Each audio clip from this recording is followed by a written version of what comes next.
Why wouldn't you tell us what it's about? I have no idea. Have we broken any rules lately? Well, not that I'm aware of. I've never even appeared before this judge. Neither have I. Sorry to keep you waiting, gentlemen. Thank you for coming. I'll skip the pleasantries and get right to it. Lawrence O'Malley. You've heard of him. We read the papers. Excellent. Then you're halfway up to speed. You obviously know he thinks he's Hannibal Lecter. Tomorrow's papers will be covering his need for new counsel, which is where you come in. You're it. I beg your pardon? His lawyer fell out. There will be no continuance for Mr. O'Malley. The trial will start the day after tomorrow, which means I need seasoned criminal defense attorneys who can jump in. Hold on a second. The files are being delivered to your office as we speak. You can't just assign What us... you need to know about the judge, Mr. Donnell, is that she doesn't like to be interrupted. The trial starts on Tuesday. You will be his lawyer. In fact, I'm assigning your entire firm to it to ensure the bastard doesn't have any inadequate counsel appeals. What about our other cases? I'll write you a note. Sorry to do this, boys, but your reputation speaks for itself. I need good lawyers who can jump in on a dime. What happened to his other lawyer? There was a conflict. Your client bit off his nose.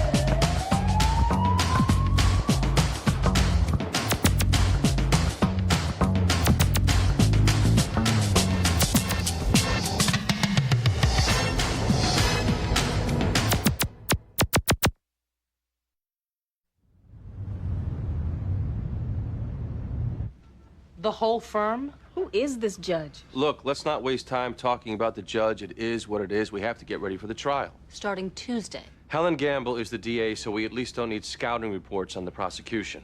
Eugene and I will meet with the client tonight. Eleanor, I need you and Beck to meet with the psychiatrist first thing in the morning. So we're going insanity. Yes. Lindsay, I'd like you and Jimmy to meet with his former lawyer. He's at Mass General in good condition. The guy really thinks he's Hannibal Lecter. That seems to be the question. The prosecution thinks he's faking. Eugene, we should go.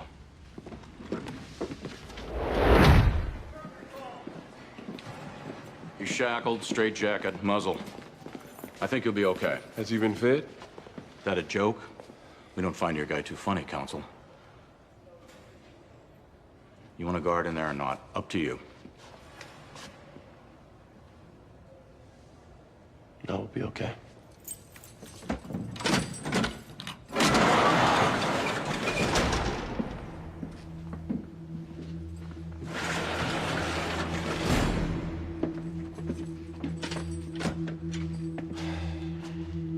I'm Bobby Donald. This is Eugene Young, appointed by the court to represent you. The judge refused to continue the case. She evidently didn't want to reward you for biting off body parts.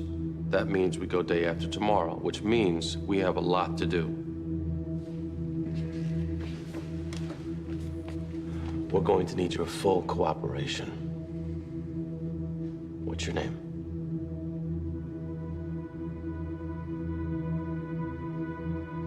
Did you miss the part about full cooperation? What's your name?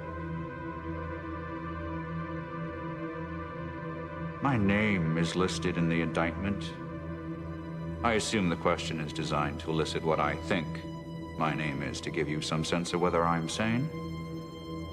I suggest you take it up with the doctors. All right, look, let's not waste time with you trying to prove you're smarter than me. You're in prison, I'm not. You're sitting there shackled, wearing a muzzle, I'm not. You're the one who could be spending the rest of his life in prison. Do you know your name? Lean in closer. Just tell me. My name is Hannibal Lecter. You plan to argue insanity? You murdered and ate 3 people, Mr. Lecter. Insanity seems to be our best bet. I didn't kill them. The other man killed them. What other man? What other man?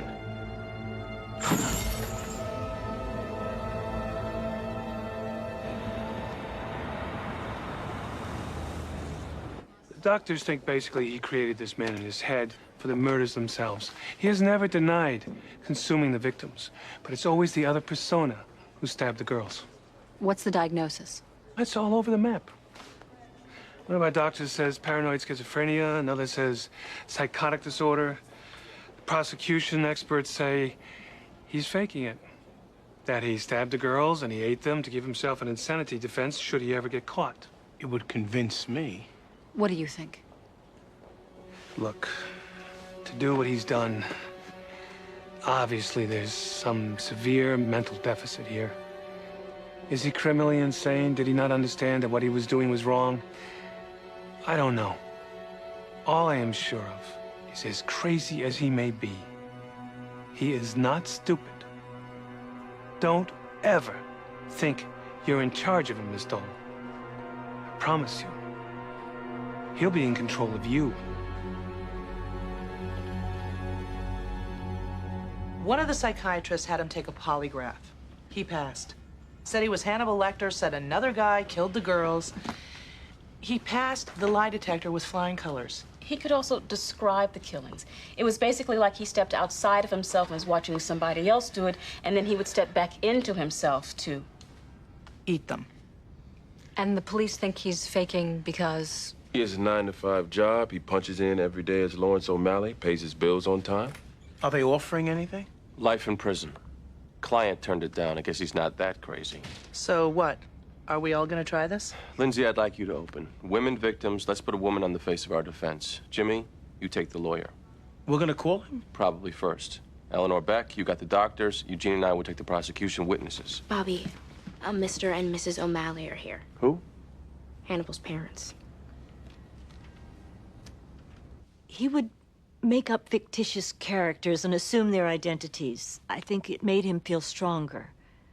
He started pretending he was Hannibal Lecter about 10 years ago, shortly after the movie came out. Probably so that he could feel dangerous. And at some point, he really thought he was. Mr. Donald, Lawrence would never do these things. We want you to hear that from his parents. This is some sort of insanity, but Lawrence, he is not a killer. He took his knife and he gutted her like he was cleaning a fish. Who did? The other man. She didn't die right away. Okay, look. We have to make a decision here on the restraints. He's gonna look like a monster if he's shackled and muzzled. I'm not sitting next to him. He attacked his last lawyer, Bobby. We could petition the court to keep him out of the room. I say let him look like a monster. Our strategy here isn't to make him feel relatable. Juries don't acquit monsters, Rebecca. First thing they teach us in law school, monsters lose.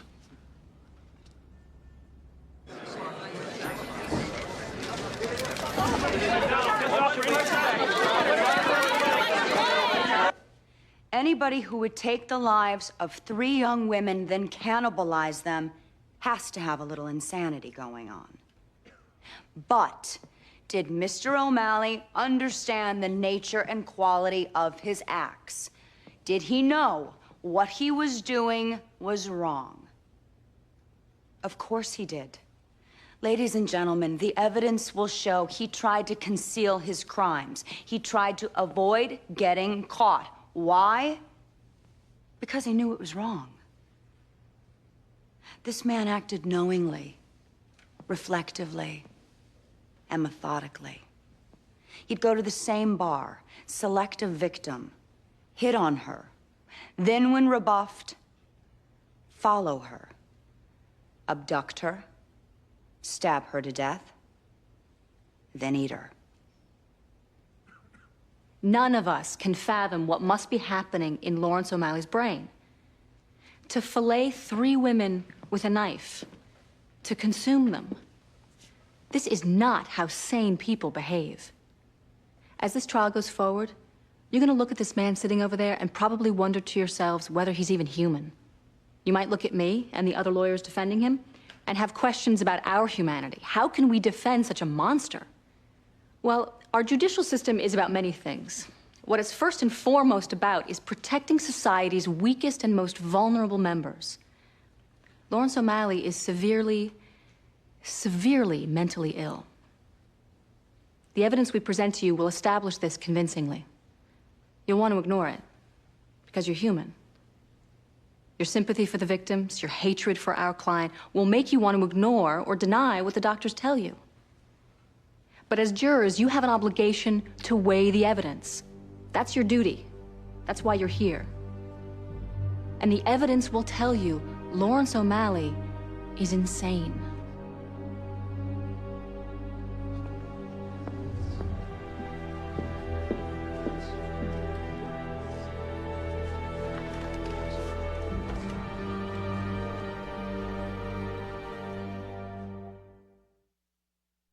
We'd had so many complaints about how bad the house smelled, we finally sent an officer out there.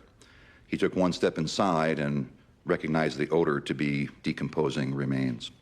We obtained a search warrant, went to the premises, and quickly found 3 bodies in the basement in different stages of decomposition. Was anybody else there, Detective? The defendant, he kept saying, I'm sorry, I'm sorry. That's pretty much all he said at the house. I'm sorry. Now, you said the bodies were in different stages. One was basically skeletal. The other 2 were carcasses. It was extremely gruesome. Detective, did you find anything else? There was a freezer, which contained frozen meat, human meat.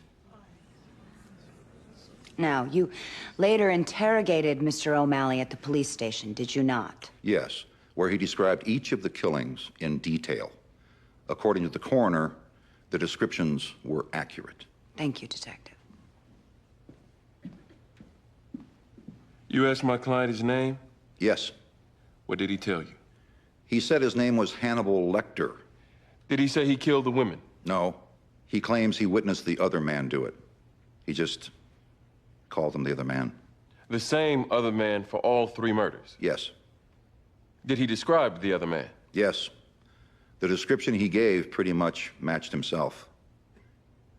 He would be at the bar 3 nights a week, easy. Do you specifically remember the defendant? Oh, yes. He was too weird not to remember. I served him many nights, and I never heard him speak. Did you ever see him speak? To women, I did. He was always trying to talk up women. I never saw him have success. Did you ever see Mr. O'Malley talk to any of these women? I know I saw him talking to the first girl, and I remember the look on her face. It was like, get this kook away from me. You used the word strange, weird, kook. Based on your observations of my client, Mr. Williams, he seemed nuts. Objection? Lay opinion. I'll allow it. You may answer. He seemed very nuts. And he would come in 3 nights a week, on average? Yes. He would try to talk to women sometimes. Other nights he'd just sit at the bar, sometimes motionless, like he was in this trance, just staring straight ahead.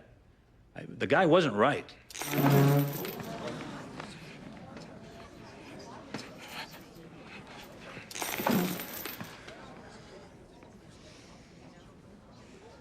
We don't need that.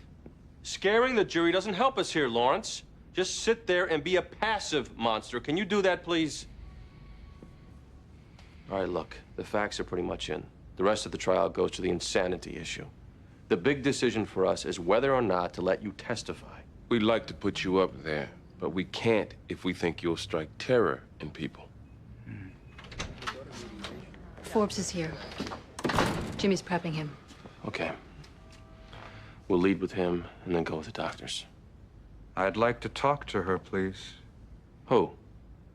Her. My attorney. The one who delivered the eloquent opening about me being one of society's most vulnerable members. Please. Sit.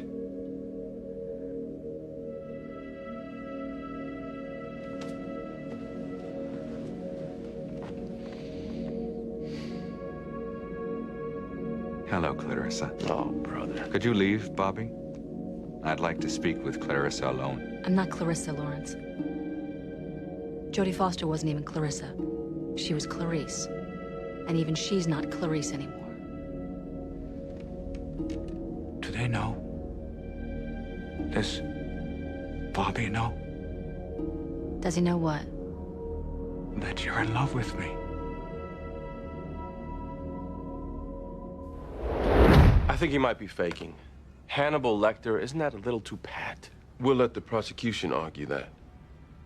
Experts ready? Oh, they're ready and convincing. They don't think he's faking at all. Jimmy? Forbes is set. What about the muzzle? I think it should come off. We'll take the muzzle off when he testifies. We need to get back. He kept talking about the other man, how he watched the other man stab them. I would gently remind him, Lawrence, there was no other man. The other man is you. He never liked that. He'd ask me to please not say he was the killer. Mr. Forbes, why did you remind him? Well, we were about to start trial. I had to prepare him for things he was going to hear from his own doctors even. But he just didn't like hearing that he was the killer. Friday night, I reminded him again, and that was it. What happened? He just lunged. Like a Rottweiler, he had me by the nose. In the course of your representation of Mr. O'Malley, what can you tell us about his mental... Objection. He is trying to admit medical opinions again. No, a lay opinion as Your to... Honor, I will stipulate the lay opinion of Mr. O'Malley is he's crazy, but this witness has no foundation to present testimony on the issue of legal insanity as it relates to this trial. I'm going to agree. The witness may speak to the defendant's behavior, but leave the psychiatric opinions to the doctors.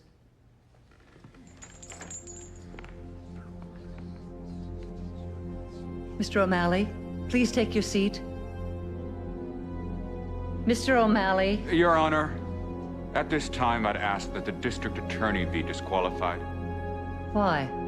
She and I have had relations.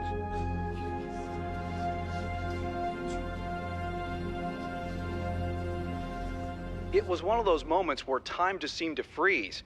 Even Helen Gamble herself seemed momentarily paralyzed. Such crap. Well, what do they expect me to do? Jump up and react? Stupid media. Helen, I know we agreed to never talk shop at home, but you really should put something on the table. It was a stunt, Eleanor, and you know it. Hey, everybody, look how insane I am. Could be, but not many people eat flesh. The jury's gotta think he's nuts. Jurors are human. At their core, they're vengeful. I think you're projecting there. And when they go back to deliberate about what he did to those women, compassion won't be winning out. Tomorrow, the case turns to the doctors, where both sides have their experts lined up. The base illness is paranoid schizophrenia. The fixed false belief is that he's Hannibal Lecter. And doctor, does paranoid schizophrenia make a person homicidal? Well, there are no norms. It doesn't necessarily make a person dangerous. It seems with Mr. O'Malley that when he kills, he experiences a psychotic break from his other reality. You lost me there. He becomes somebody else altogether when he kills, the other person. Then he goes back to being Mr. Lecter. Basically, he suffers from paranoid schizophrenia always, and he suffers from periodic psychosis on top of that. Or he's faking. I don't believe he could feign these kinds of symptoms, Miss Gamble. Well, doctor, have you ever known a person to feign schizophrenia or psychosis? Successfully? It would be extremely rare. But it can be done. And in my medical opinion, Mr. O'Malley is doing it here. Why do you think so? Well, for starters, he's completely functional as Lawrence O'Malley. He goes to work, performs competently there. None of his co-workers have ever seen a sign of Hannibal Lecter. Well, could he just be covering it up? Sure, but why?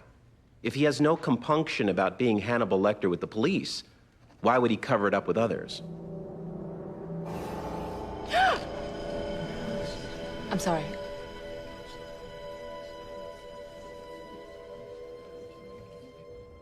I'm sorry. How many times do I have to say it? The guy was looking right at me. Look, it didn't hurt us. It's not like we're pretending he's nice. No, but it doesn't help if it seems even we're afraid of him. Oh, come on, he's tied up like a rabid dog. everyone in that room is afraid of him. The problem is, if they think of him as a dog, crazy or not, they're gonna want to put him to sleep. He has to be a little sympathetic. Does he understand that? I've told him over and over. I think Lindsay should take his direct. Me? You take him. Look, in a way, you represent the victims. Exactly. He also seems to be softer with you than he is with Bobby or me. Have Jimmy take him. He's good at bringing out soft sides. Look, any one of us could do it. You'll be the most effective. His best chance to be sympathetic is you.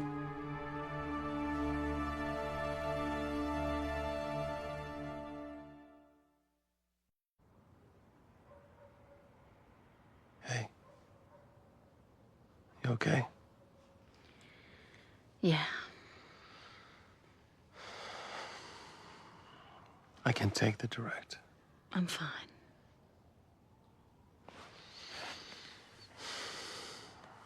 He really scared you, didn't he? The way he looked at me.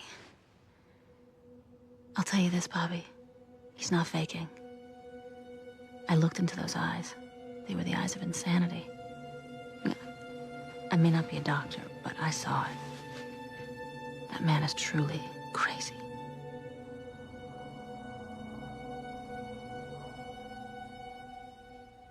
Did you not hear my question? Did you know these women? I'd met them. I can't lay claim to knowing them. You met them at Hannigan's. Yes, they weren't particularly kind to me. Can you tell the court how you happened to see them get killed? Well, on each occasion, I followed them, and in the parking lot, I saw them get abducted by the other man. Could you describe this other man? I never got a very good look at his face. He was about 6 feet tall, lanky. And he abducted these women in the parking lot? Yes, he dragged them into his car. I think they liked him, but for some reason, they didn't want to go with him. Okay, and what did you do? I followed. He drove them to an abandoned pier on the harbor. And he would stab them there and drive off. I tried to help each of them, but I was always too late. They were dead. There was nothing to be done. So I ate them. How did these women end up in your basement, Mr. O'Malley? I drove them there from the pier. And sir, can you tell the court why you would eat these women? Because they were so beautiful. Like you. The book of Genesis tells us that woman came from man. When man consumes the woman, it makes him one with her. And by eating them, I know they will go to heaven. Because I am going to heaven. And they will go with me. You'll be going to heaven, Clarice.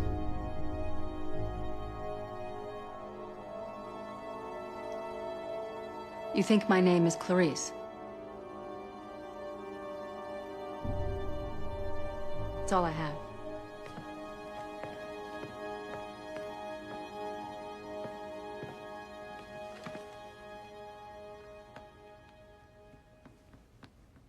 What did the other man do with the knife?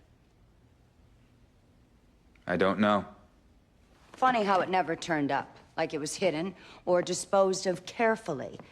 The other man really knew what he was doing, I guess. You sucked my fluids to make me one with you. How come you never told your coworkers your real name? You went to work every day as Lawrence O'Malley. You did your job as Lawrence O'Malley. Collected your paychecks, paid your income taxes. You did everything as Lawrence O'Malley. Why didn't you tell people you were really Hannibal Lecter? It makes it difficult to invite somebody over for dinner. That's clever. Would you have sexually engaged with me had you known my true identity? When you saw these women murdered by this other man, why not go to the police? I was afraid of being a suspect, since I was there. You could have prevented other women from being killed. Surely you have a conscience, or do you? By the time I realized he was a serial killer, bodies were in my basement. I didn't know what to do. So you just let women continue to be murdered? I am trying to help now. Oh, you're helping now? Yes. I gave the police a partial description. I told them where he kills. Instead of persecuting me, you should be looking for him, especially since... Since what? He's planning to kill Clarice.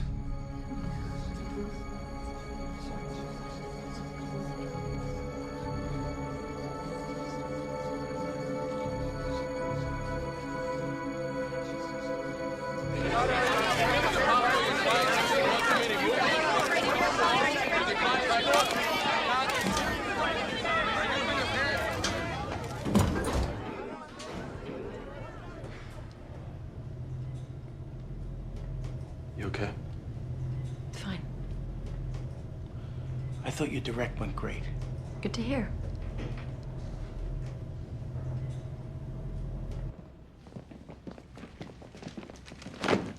I don't want to win this case. I don't want him going to some state mental facility that he'll be able to break out of in a week. Okay. No! I went through this with Hanks. I don't want to go through it again. I don't want to win this case.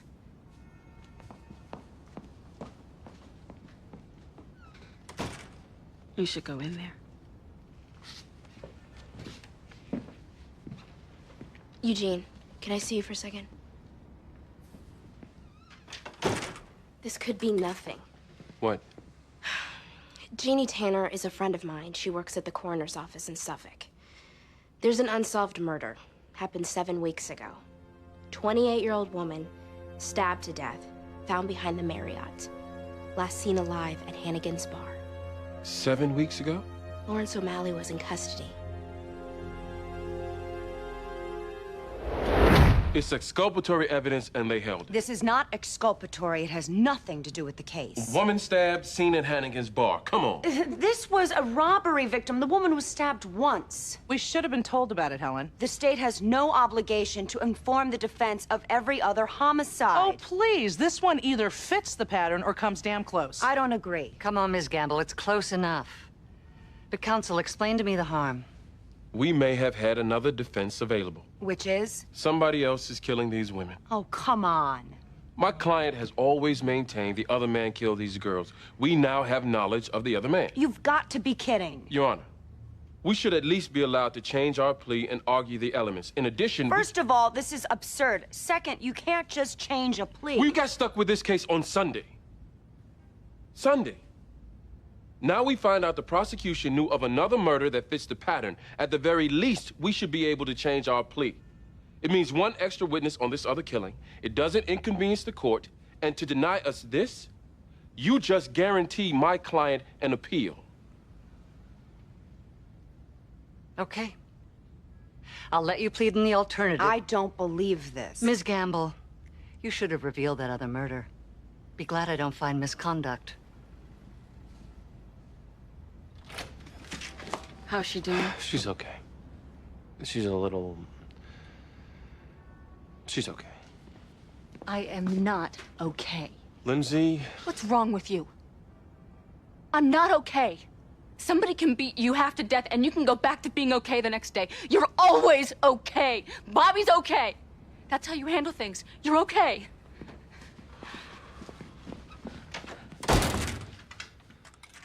Please don't embarrass me like that in front of the office. Please don't embarrass you. I got stabbed 2 years ago. I got stabbed, Bobby. A man stuck a knife into me 3 times. I almost died. And then Hanks stalked me. I'm not okay. I have never gone back to being okay, no matter how much that you insist that I have. I'm not okay.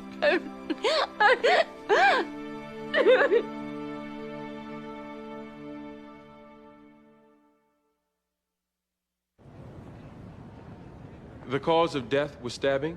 That's correct. And the victim, Jill Hanover, was at Hannigan's bar the night she was killed? Yes. Found in an alley off of Commercial Street by the harbor. Is that right, Detective? Yes. And Miss Hanover was killed on March 26th? Yes.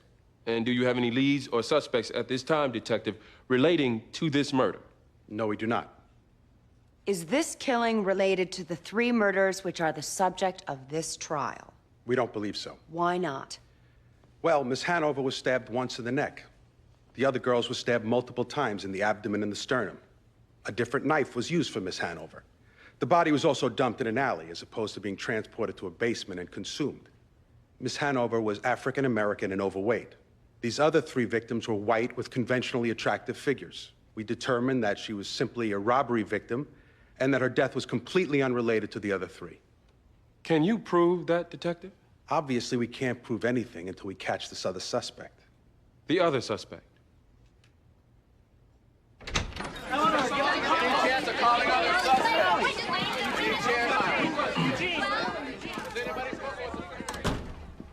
Okay, just arguing the alternative, insanity, and the possibility there really is another man.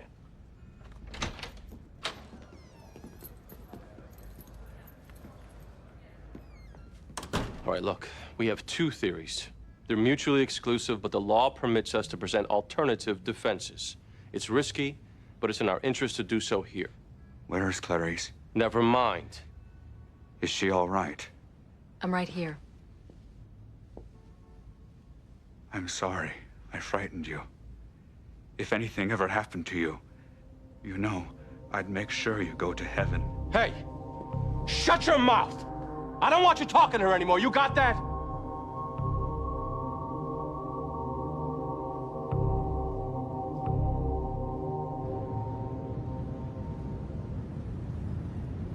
The fact that they have thrown in this 11th hour theory, maybe somebody else did it. That evidence shows the desperation of the defense, ladies and gentlemen. First, he's Hannibal Lecter. Then, zip, throw in a psychotic break. Then, what the hell? Why not? Let's say it was another man after all.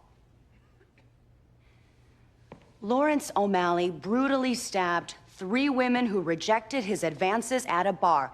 It is that simple. Maybe he is really crazy enough to eat human flesh, but we don't let murderers go because they consume their victims. This is a competent, highly functional man who went to work every day, lived a rather normal life, never flashed Hannibal or insanity to anybody. And here, we see him flashing it at every turn. Suddenly, he's standing up saying he and I had sex. He's calling his attorney Clarice. He bites off a lawyer's nose. So many sudden acts of insanity after 40 years without a sign. It's a little convenient, don't you think? He's trying to feign legal insanity to get away with his murders. 3 doctors who examined him testified he's faking. And he's hoping you fall for it. But just in case you don't, maybe another man did it after all. Worth a shot. He's been laughing at us this entire trial. Please, don't give him the last laugh.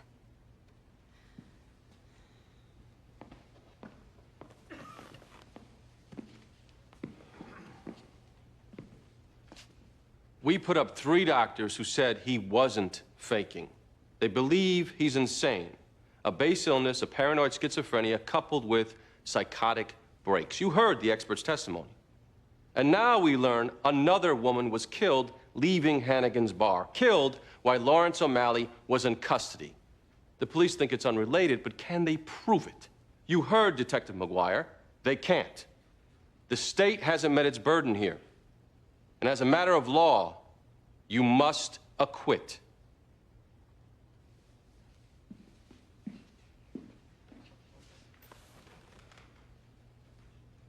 Ms. Gamble, rebuttal?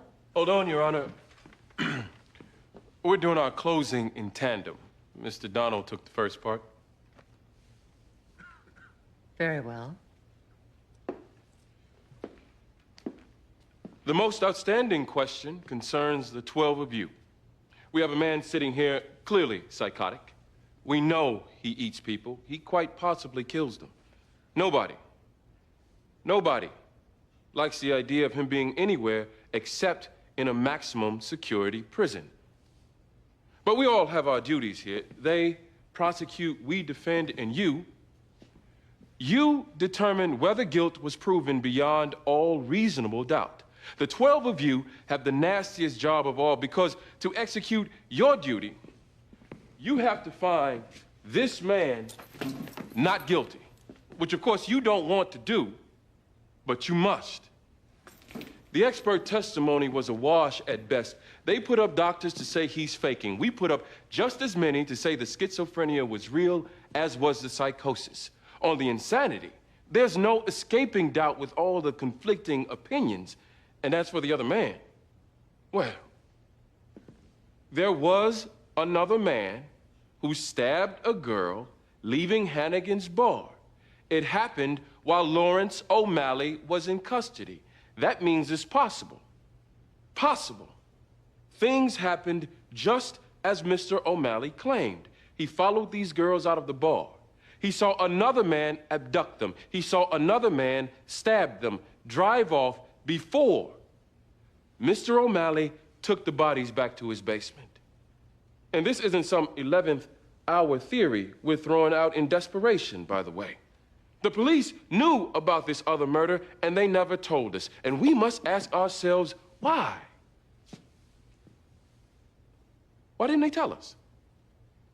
You've got reasonable doubt on the insanity. You've got reasonable doubt on the killings themselves. Two very big questions. The third question, the biggest. Are the 12 of you going to stay true to your oath and uphold the law?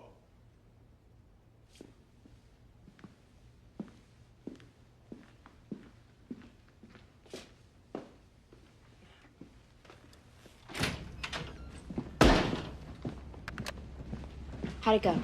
Jury's got it. If you didn't want to close, why didn't you just say so, Bobby? My closing You phoned it in. You stood up there. Back up, Eugene. Nobody closes like you can, and that was half-assed by the numbers. I said back up. All right, cut it out. We don't need this. Look, I don't want that guy on the street either. That's not what this is about. We have a job to do. Everybody in this room did their job, even Lindsay. It was your job to deliver your best, Bobby, and you were up and down in 30 seconds.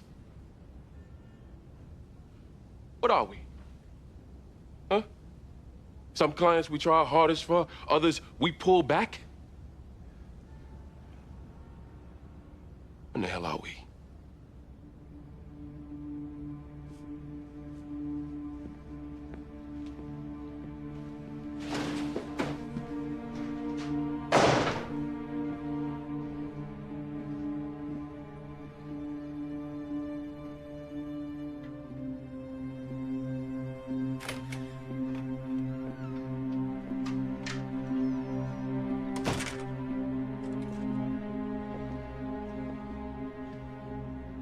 I don't disagree, but it's his wife, Eugene.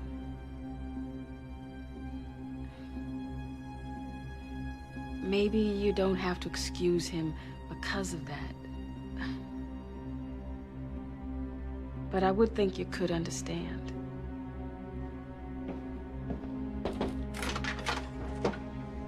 Clerk's office just called. They have a verdict.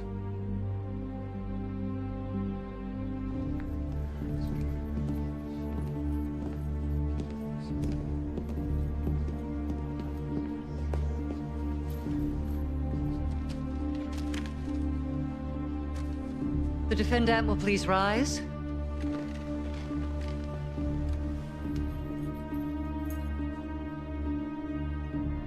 Mr. Foreman, the jury has a unanimous verdict. Yes, Your Honor. What say you? Commonwealth versus Lawrence O'Malley on 3 counts of murder in the first degree. We find the defendant, Lawrence O'Malley, not guilty.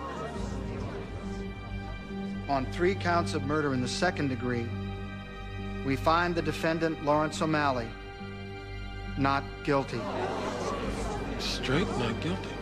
Your Honor, the Commonwealth seeks to place the defendant under arrest for concealing and consuming human bodies, crimes Hold on. My client was only charged with murder. These crimes would be lesser included offenses. Double jeopardy would attach. I agree. You can't now arrest him for lesser included, Ms. Gamble. The defendant has been found not guilty. He is free to go. Please release him from the restraints. Your Honor, this man is clearly dangerous. Miss Gamble, he's been acquitted. He's free to go. We're adjourned.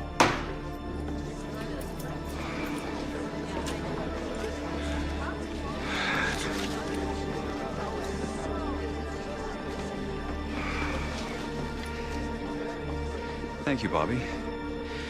Eugene, you were sensational. Clarice.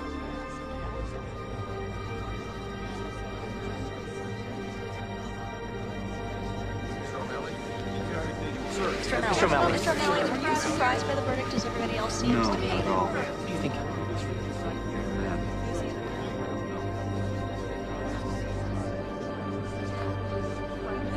To say the least. I mean, it was a bit intimidating. I'm glad it's over. It wasn't that we thought he was innocent. In fact, we all figured him to be guilty. We just couldn't get there beyond reasonable doubt. Not with that other murder.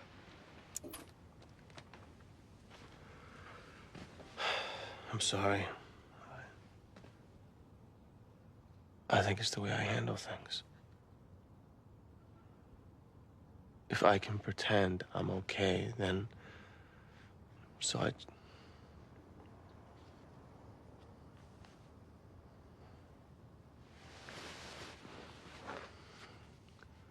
But Lindsay...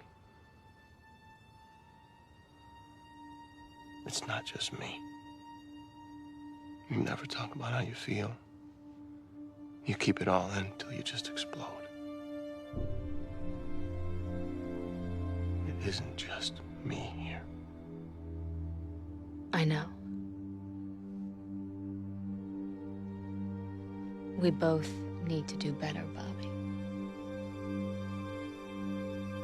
Or you and I, we won't make it. We won't.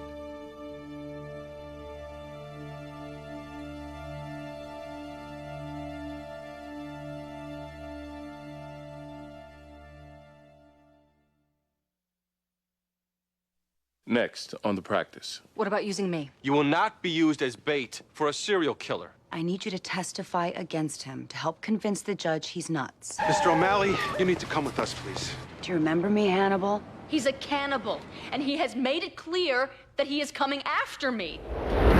Rape victim's supposed to be shaky. At probable cause, she was pretty convincing. Third strike, Jerry. If convicted, you get life. I got a twin brother. He gonna pay you a visit. We can't put somebody up there to commit perjury, Dr. Cochran. I won't be committing perjury. We're not going to call you. Why? Because if it looks like you're lying, which it will, that'll hurt him.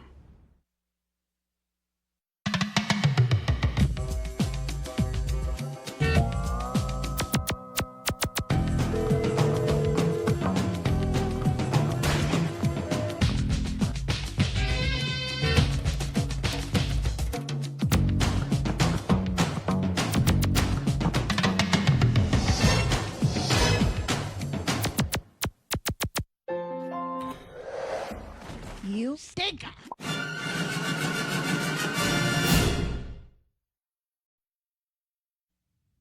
Previously on the practice. My name is Hannibal Lecter. You plan to argue insanity? You murdered and ate 3 people, Mr. Lecter. I didn't kill them. The other man killed them. What other man? He has never denied consuming the victims, but it's always the other persona who stabbed the girls. What do you think? I don't know. All I am sure of is, as crazy as he may be, he is not stupid. Hello, Clarice. Oh, brother. Does Bobby know Does he know what? that you're in love with me? When you saw these women murdered by this other man, I gave the police a partial description. I told them where he kills. Instead of persecuting me, you should be looking for him, especially since he's planning to kill Clarice. I got stabbed 2 years ago. I got stabbed, Bobby. A man stuck a knife into me 3 times. I have never gone back to being okay, no matter how much that you insist that I have. We find the defendant, Lawrence O'Malley, not guilty. Thank you, Bobby. Clarice.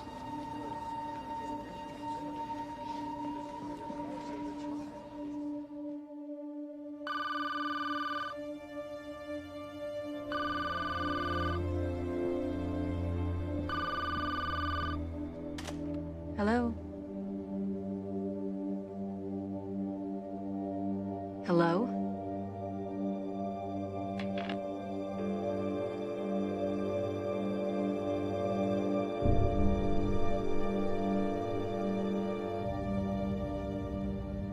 What about entrapping him? We've thought about that. The thing is, it's not like the guy hits off and he's killed 3 girls in 2 years. What about using me? Are you crazy? I'm going crazy, Bobby. The longer he stays out there calling me on the phone... There's no way to protect you. So what, I just go to bed every night consoling myself that one day they'll finally get him? You will not be used as bait for a serial killer. It wouldn't work anyway, Lindsay. The guy's too smart for that. Well, come up with something, Helen. I am not going through this again. What I'd like to do is get him civilly committed. Can you? It'll be tough, especially since he was acquitted, but we can try. Lindsay, I need you to testify against him to help convince the judge he's nuts. Fine. Time and place, I'll be there. We'll pick him up tomorrow, but again, it's a real long shot. Just get him. And if he resists, shoot him.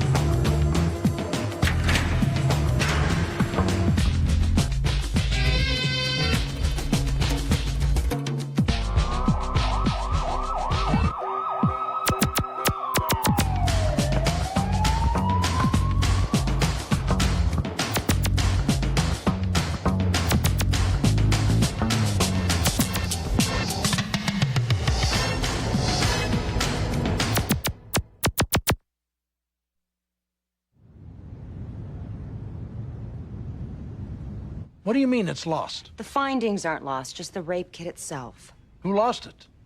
We don't know. We thought it had been sent to our lab, and we were waiting for the results. We called them again today, and they told us they never even received it. Do your storage records show it was sent out? No.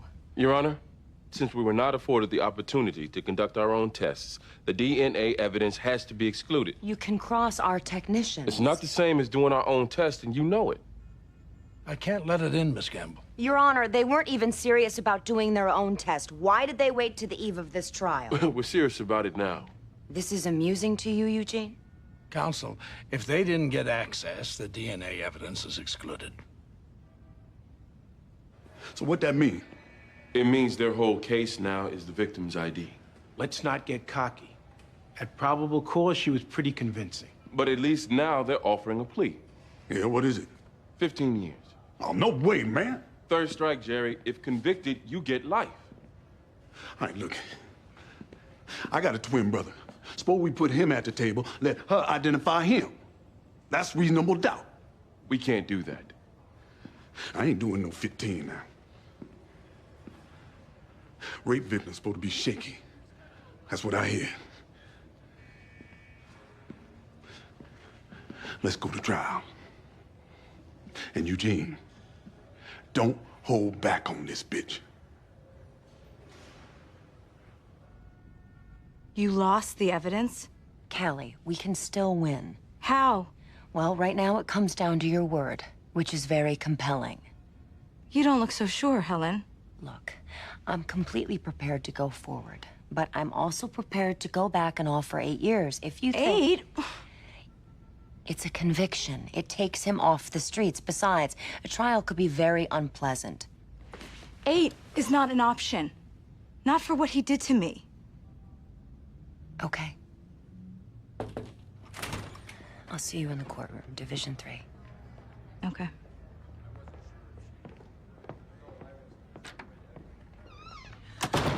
You get him yet? Noon. I'm going on the ride personally to make sure things aren't any more unconstitutional than necessary. Helen, is it possible to do this without Lindsay testifying? She's not in very good shape. Bobby, even with Lindsay, this is a long shot. We need her to say how afraid she is of this guy. Otherwise... Anything he said to her, I was there for. I can provide. We need her. Look, I'm not gonna bother picking him up if I can't count on her. You saw how she was last night. I did. But do you want this guy in custody or not? I was opening my apartment door, and as I opened it, I was suddenly shoved inside and then knocked to the floor. Do you see the person today who knocked you to the floor? Him. The defendant. Are you sure this is the man, Miss Fairbanks? I'm positive. That's him. Now, after you were pulled to the floor, what happened next? He closed the door, and he told me if I screamed, he would kill me. He then, pulled his pants down, and he started to climb on top of me. He pushed my skirt up, and I tried to get free, and that's when he punched me.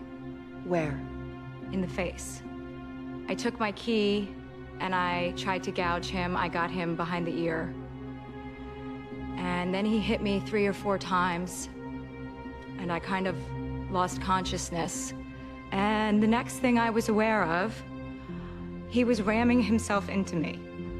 Are you absolutely sure this is the man who raped you on the evening of March 11th? I am absolutely sure. I have nightmares about his face. I try to get his face out of my mind, but I can't. That's him. That's the man who raped me. Thank you.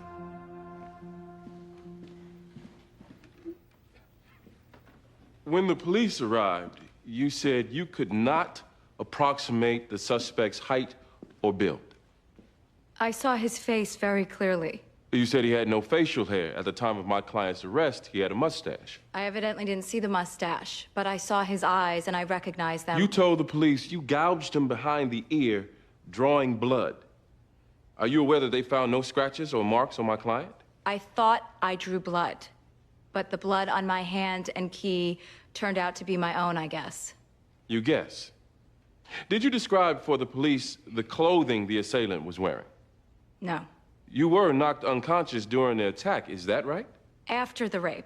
I was conscious during the attack. Well, you testified when he punched you 3 or 4 times before the rape, you kind of lost consciousness.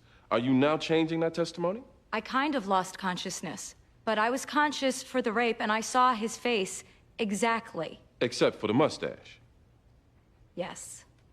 When you were suddenly grabbed and dragged into your apartment, did you go into a little shock? If you're asking, did it compromise my capacity to observe? No. I'm asking, did you go into a little shock? Yes.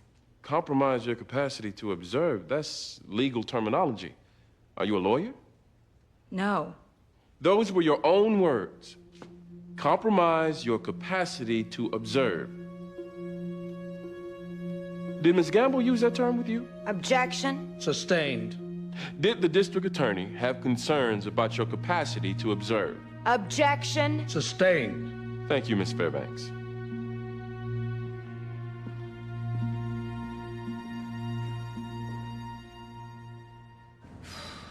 I gotta get back. If he doesn't come out soon. Between 12 and 12:30 every day like clockwork. He'll be out. If this goes before Judge Cook, It's not gonna go before Judge Cook. His expert witness doctors said stress and anger would make the other man emerge. Maybe he'll wig out, give us something we can use. Are you telling me we should rough him up? Oh, God, no. This has gotta go clean. We're on shaky ground as it is. I'll try to bait him a little, see what I can get. There. Okay, move in. Police! Lawrence O'Malley, stop!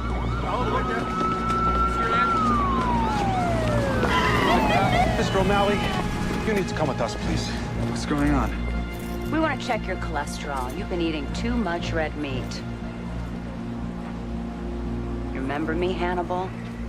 Didn't we have relations? We're gonna have relations now. You're going for a nice little stay to the Rubber Room Lodge. I was acquitted. Oh, I must be looking for the other man. Why don't you send him out so I can talk to him? Do you think I'm an idiot? I can see from your expression I've pissed you off. Those other girls pissed you off, didn't they, Hannibal? It's time for the other man to come out and take care of business.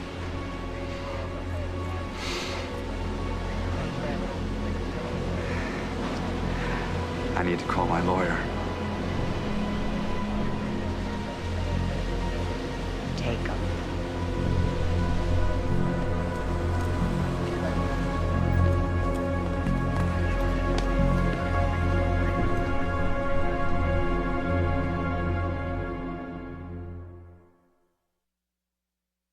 Helen's not handling it? She's in trial, plus she could be a witness, so... Who's doing it?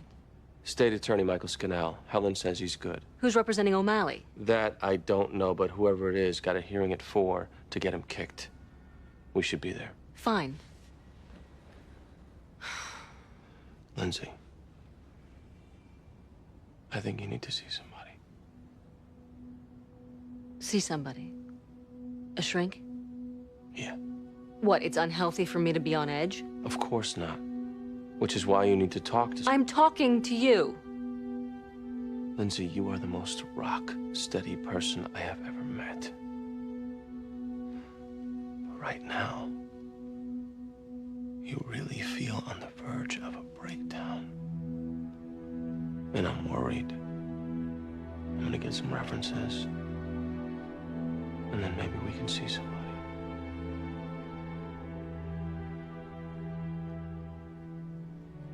Sure.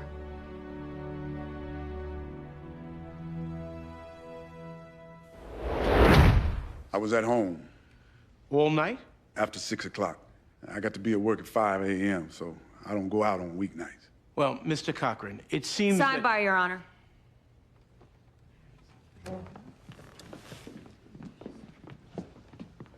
I'm sorry, the inadmissibility of the DNA evidence aside, Mr. Berluti knows what the results are, which means he knows the witness is lying here. I do not know those results to be accurate. That's why we wanted to do our own test, which we couldn't since the Commonwealth lost a rape kit. Oh, come on. Our client claims he was home alone. I do not know that claim to be false, and I'm entitled to put him up here to tell his story. Mr. Berluti, are you representing to this court that you think the DNA test results are inaccurate? I'm representing I don't know. You're full of crap. But technically, I can't stop you. Step back.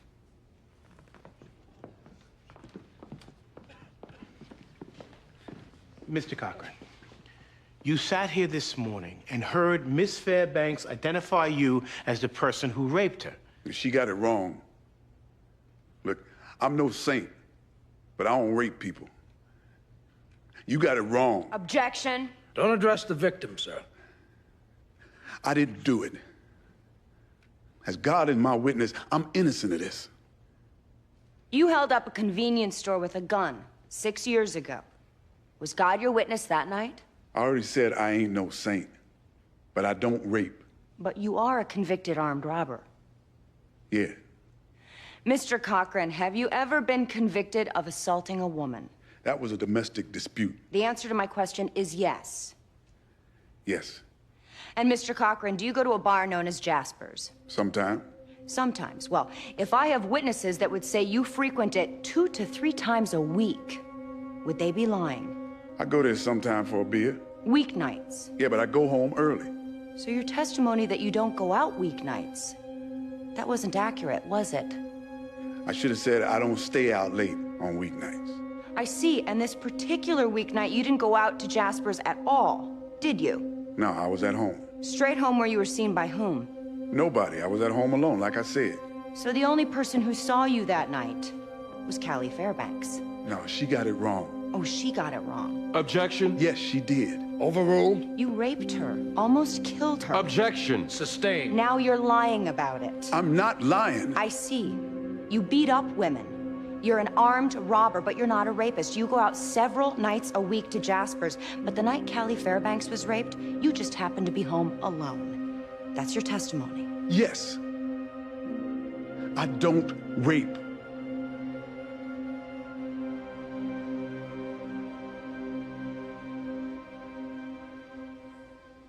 You didn't protect me. Jerry? You let her go off on me. Calm down. You pulling punches in there, Eugene. I didn't pull no punches in there, and I'm not pulling them with you. We gotta plead this out. What? Jerry, If we lose here, your third strike, you're gone for good. It's too risky not to think about pleading.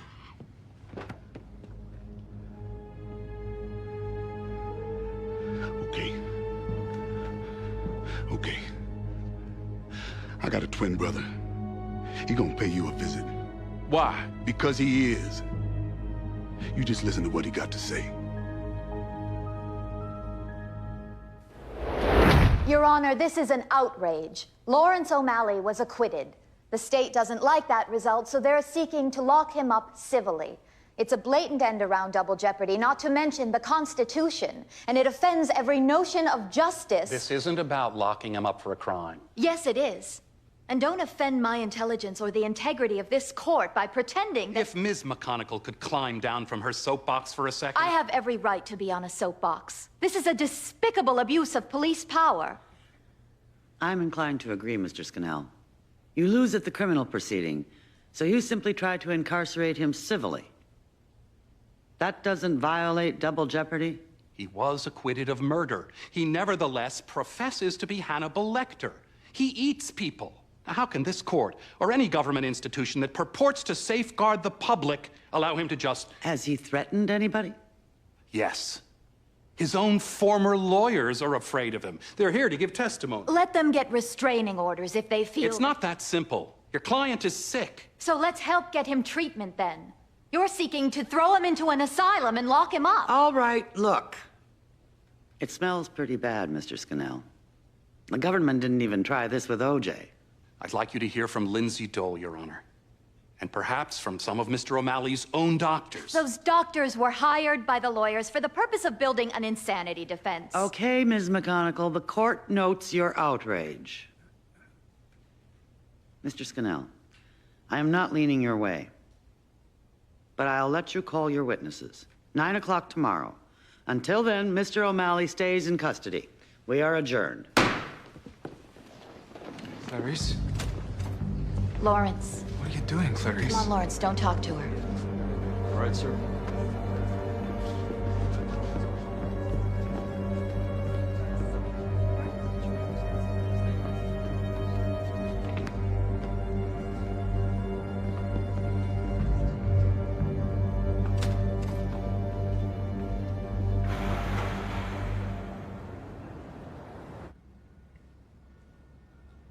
You were with your brother? Not for the entire evening, but I was at his apartment from about 8:30 to 10. That's kind of convenient. If it is true, why have you waited until now to come forward? Why didn't your brother tell us this? I'm an oncologist, Mr. Young. I have a fairly distinguished career. I have a family. If I were to testify in this trial, I'm afraid the public association would... My brother was respecting my wishes, but he now tells me that he could lose. And in good conscience, I can no longer stay silent. You close to your brother? Yes, I am. And you're asking us to believe you sat quiet on an alibi because being associated with your brother would hurt your career? That's correct. And that your brother was willing to let you stay quiet and face life in prison rather than blemish your career? Wow. I was at his apartment between 8:30 and 10. We can't put somebody up there to commit perjury, Dr. Cochran. I won't be committing perjury, Mr. Beluti. I was with my brother from 8:30 to 10. Your brother's semen was found in the victim. The DNA proves it. I'm told the DNA is inadmissible and possibly inaccurate. We're not going to call you. Why? Why? Because if it looks like you're lying, which it will, that'll hurt him. Well, I'm not a lawyer, Mr. Young. But it seems to me if a witness comes forth with exculpatory evidence, evidence which you cannot establish as being false, and if the client directs you to call that witness, it would be grounds for malpractice for you not to do so. Now, would you like to prep my testimony? Or shall I just meet you at the courthouse?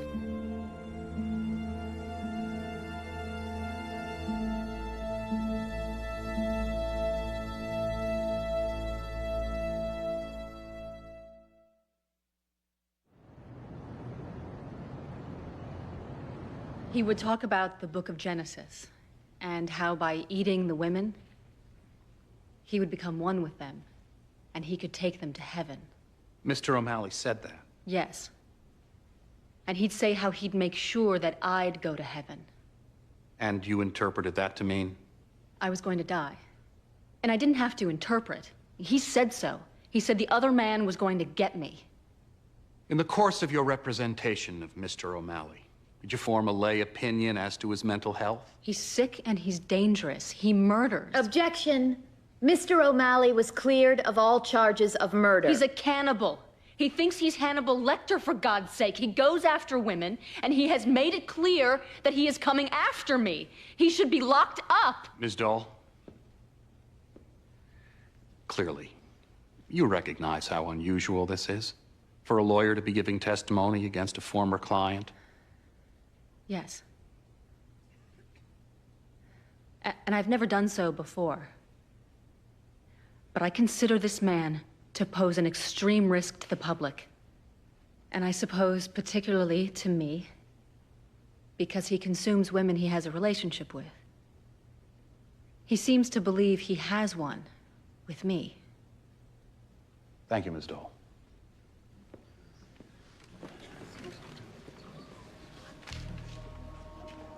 Why are you doing this? Mr. O'Malley, please take your seat. Your Honor, I'd prefer to ask the questions myself. I don't recommend that. And since you have a lawyer here... My lawyer doesn't know the witness. I do. And I believe it's the right of the accused to confront my accuser. That's for criminal proceedings. This is a civil matter. Again, I will ask you to please sit.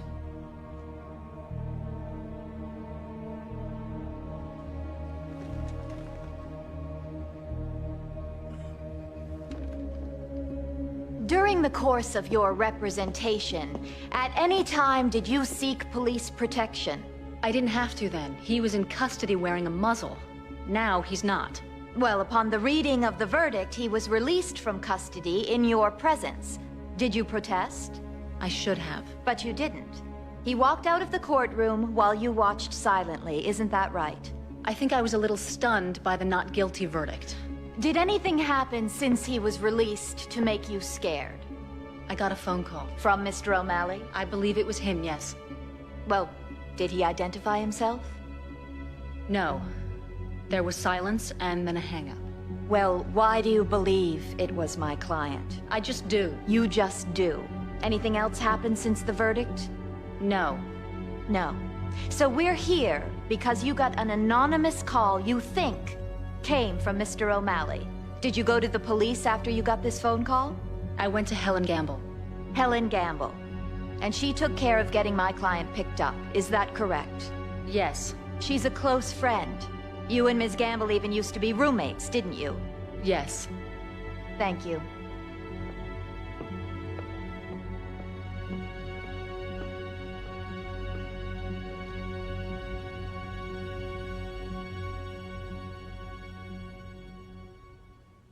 It's a little difficult to believe, sir, that you'd wait till now to come forward. I realize that. All I can say is I had my reasons. The important thing is I'm here now. So you went to your brother's home around 8:30? Yes. We talked for a while, maybe an hour or so, and then I left. After an hour or so? Yes. It was on my way home that I first saw her. Saw who? Her.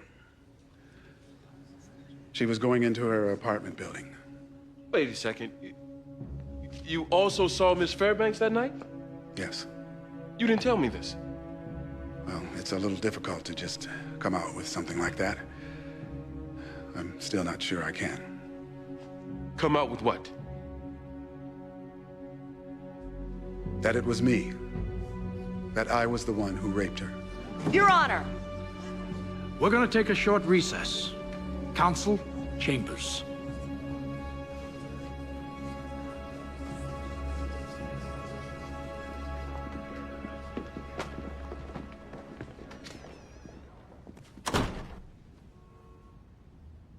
What? You think I knew that was coming? What exactly did he tell you he planned to say? Just that he was with his brother. Obviously, he didn't tell me what he really planned to say because he feared I wouldn't put him up there if I knew. You have to call a mistrial. Double jeopardy. Not when it's defense misconduct. We didn't know.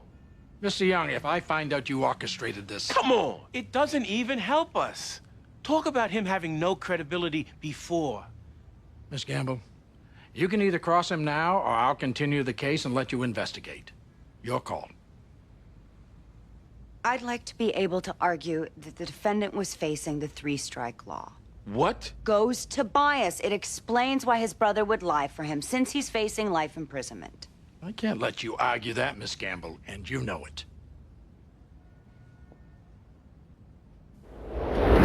So you just drove by, saw the victim, raped her. Yes. Ever rape anyone else? No. Ever commit a crime before? No. You're an oncologist, Dr. Cochran? Yes. How much money do you make annually? A little over $300,000. Family? It's because I have a family, because I have a career. That's why you raped her. It's why when my brother was arrested, he stayed silent. He was prepared to let himself be prosecuted for something he didn't do, because he didn't want me to lose all I had. Oh, I see. So he was happy to go to prison for a crime you committed. Yes. Well, he must really love you. He does. He also knows what this will do to our parents. I was the one who made it.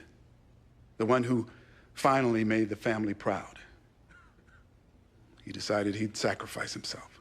So you said to yourself, sounds good. I tried to go along with it for the same reasons, but ultimately I couldn't. That's why I'm here today, to tell the truth. So, Doctor, you know, once your brother is acquitted, double jeopardy applies and he can never be retried, right? I'm not a lawyer. You're not a lawyer. Is it your testimony that you don't know once your brother is acquitted, he can never be retried? I know what double jeopardy is. So, if he's acquitted and you get arrested, he can testify at your trial that he did it. Objection. Overruled. My brother is innocent. I'm the one who did it.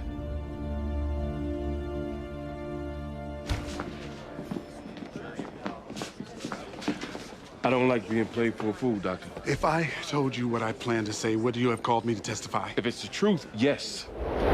You don't know what the truth is, okay? Well, the jury's gonna know what the truth is, and I'm telling you better be ready. You just explain it, counsel. Me and my brother love each other. I was willing to get arrested for rape rather than let his career get wrecked. And when it looked like I might get convicted, he came forward to say what happened. That was our plan. Now, you just sell that, counsel. Because for all you know, it could be the truth. I know it isn't the truth. That's why I'm You trying to... just sell it.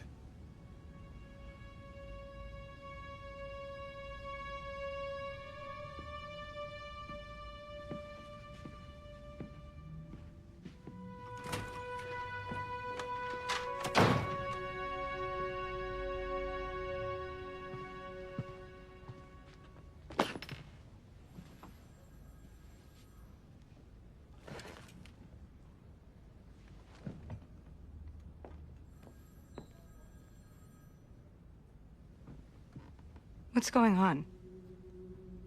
First the DNA and now the twin? Is he going to get off? I hope not.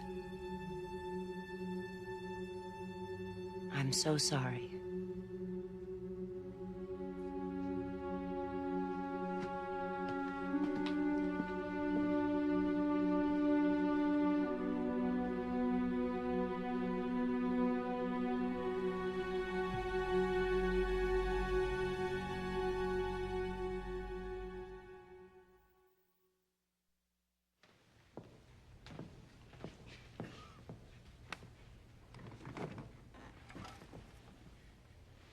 This man is in need of serious and immediate help.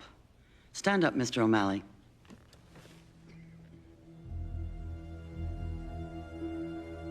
You eat people? Only dead ones, Your Honor. I would never harm a living soul. Never. Can you appreciate how sick it is for you to consume human flesh? No one's complained from PETA.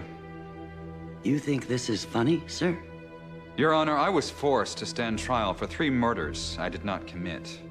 I lost my job and will likely never get it back. I've had to sit in a courtroom listening to people calling me a monster. Allow me to find some gallows humor where I can. I don't have to allow you a damn thing. And if this were truly a civil commitment hearing, I would throw you in the deepest of holes. But this isn't that, Mr. Scannell. It's a pretext. The Commonwealth failed at the criminal trial, so you're trying to take another whack. It violates double jeopardy. It insults the very system we're sworn to uphold. And if I were to ever let you get away with it, the DAs would be lined up outside my courtroom door. The petition is denied. I am enjoining Mr. O'Malley from going within 500 yards of Ms. Dole. Better pay attention to that, sir. We're adjourned.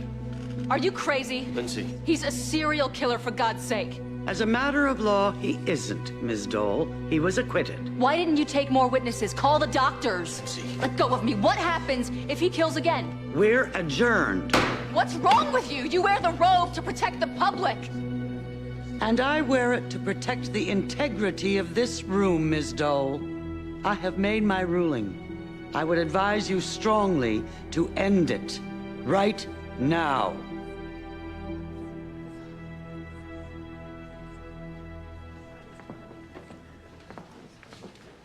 Lindsay, come on. Why didn't you call the doctors? It wouldn't have mattered. Of course it would have mattered. They would have testified that he's insane. His lawyers would have asked why they didn't initiate commitment proceedings. We at least got a restraining order if he tries to pull anything. Yeah.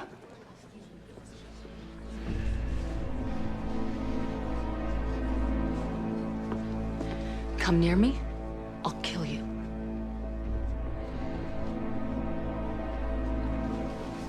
Let's go.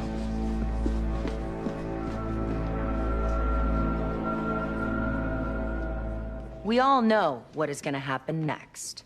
If you acquit, double jeopardy will reattach, and the defendant can never be retried.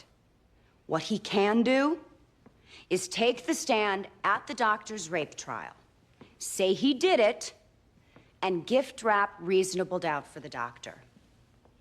Why would these brothers resort to something so desperate? Because the victim saw the man that raped her. She positively identified the defendant as being that man. And the defendant had no alibi. This grand stunt was all they had. Never mind how ridiculous. The evil twin comes forward under oath to say, "It was me." That woman was raped, almost killed. This is what the defendant did to her.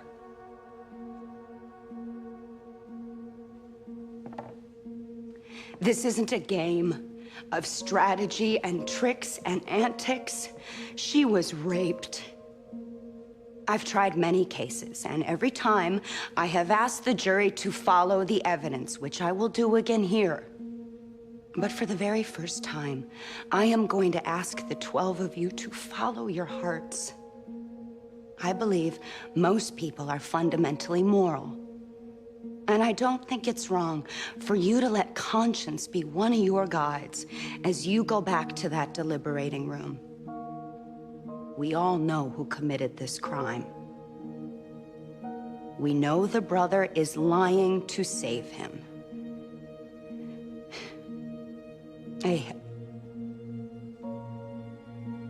A woman was raped.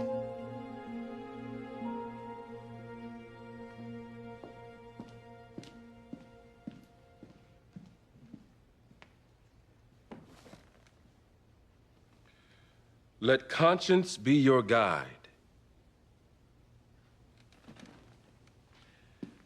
This country has never trusted conscience as a directional, and why should we? In Washington, even our most noble politicians sell their opinions to special interest groups. They have to. Without money, you can't get elected. Read the papers lately? You think the Catholic Church is guided by conscience? It's exactly because we don't trust society to act out of conscience that we've declared ourselves a nation of laws. Laws. We must follow the law. Laws are what we have to prevent anarchy, and they should be. Suicide bombers act out of conscience, for God's sake. In America, we go for the law. In the criminal justice system, the law mandates that in order to convict, you must find the accused guilty beyond all reasonable doubt. You can't do that here. The prosecution's entire case is the victim's ID, an ID which is highly suspect. She had no idea how tall he was. She said the man had no facial hair. My client had a mustache. She was admittedly in and out of consciousness while forming her observation, and she was also in shock. Can we trust what she thinks she saw? Beyond all reasonable doubt? Add to that, another man has come forward confessing to the crime. The DA may not believe him. You might not believe him. Could be nothing more than brotherly love. But that confession stands unrefuted. Unrefuted. Even the victim can't contradict it because that man looks just like this man, the one she described. Follow the law. But even your conscience has to tell you here, there's reasonable doubt.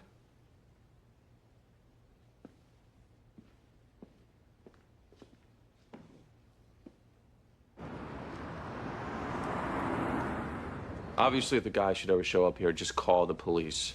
Okay. Where is Lindsay? She's in my office. I'm gonna take her home. Danny, I'm doing Well, could you make her take a couple of days off? I'm trying, believe me. I can't believe this man is on the street. That was Eugene. The jury was out 11 minutes. And they have a verdict? They just got called back in.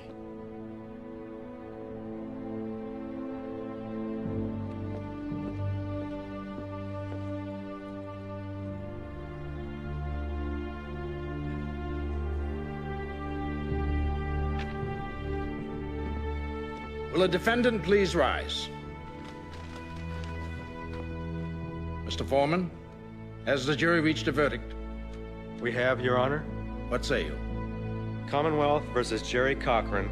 On the charge of aggravated rape, we find the defendant, Jerry Cochran, guilty.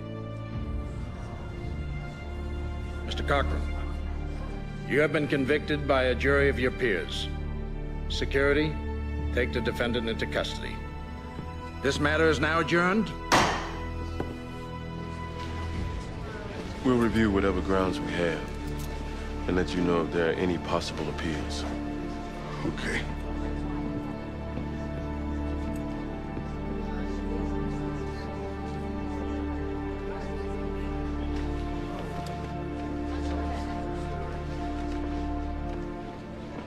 Thank you.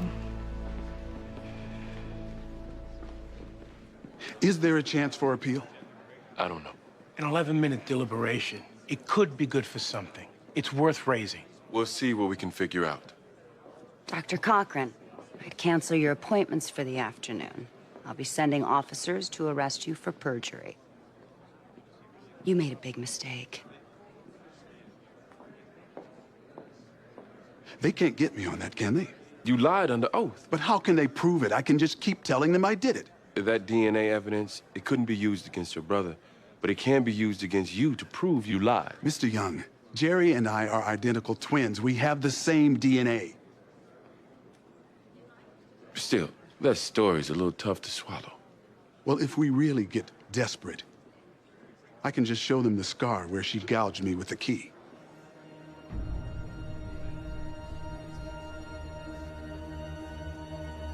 My brother tried to tell you. You don't know what the truth is.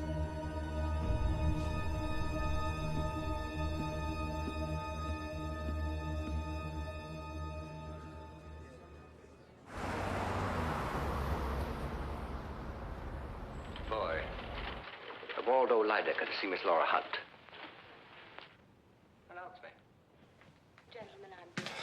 You finally went out after. I have something to say to you. Or not. I wish to point out that you caught me at my most difficult moment. Ordinarily, I am not without a heart. Really? Shall I produce X-ray pictures to prove it?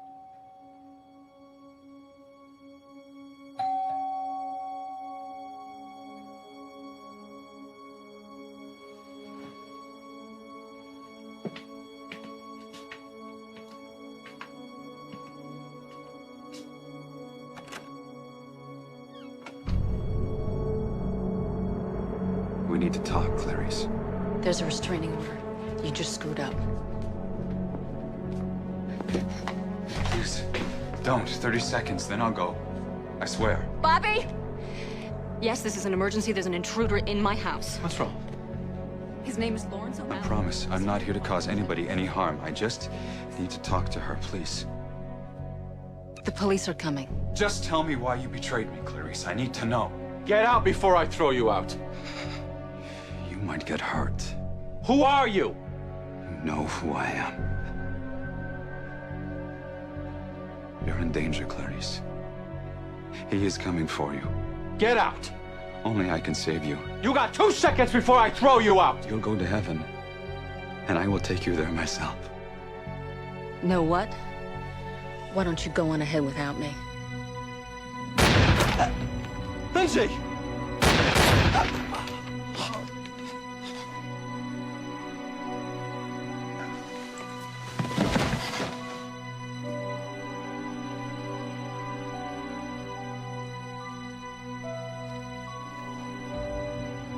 I told you.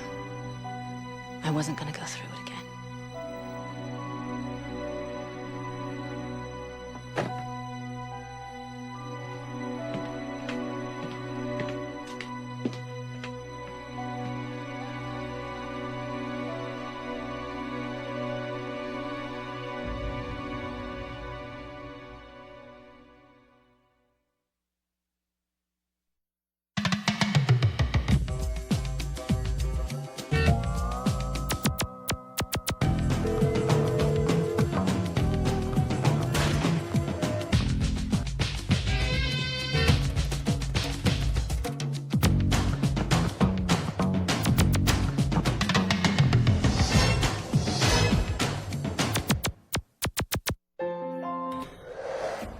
You stinker!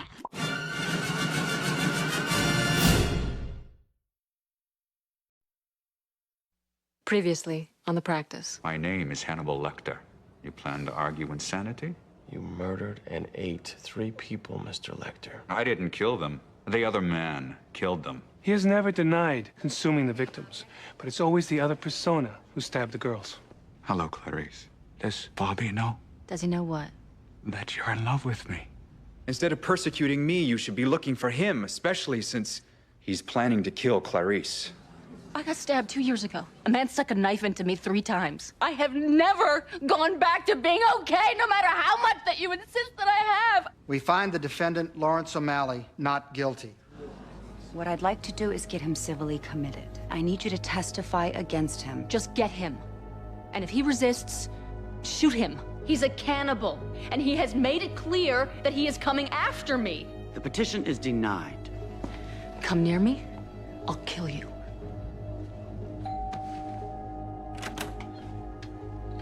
You'll go to heaven, and I will take you there myself. Why don't you go on ahead without me? Lindsay!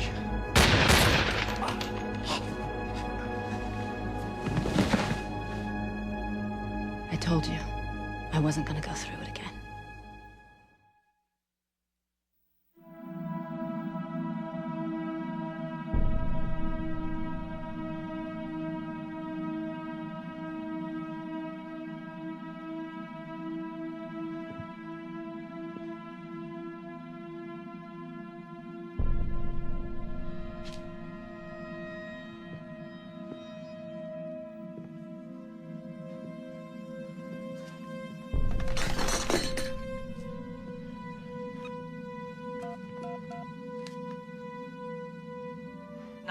Is this an emergency?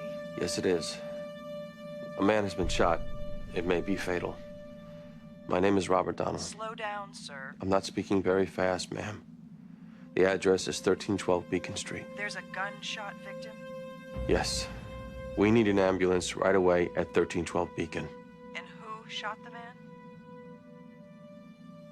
A man has been shot. Please get an ambulance to 1312 Beacon.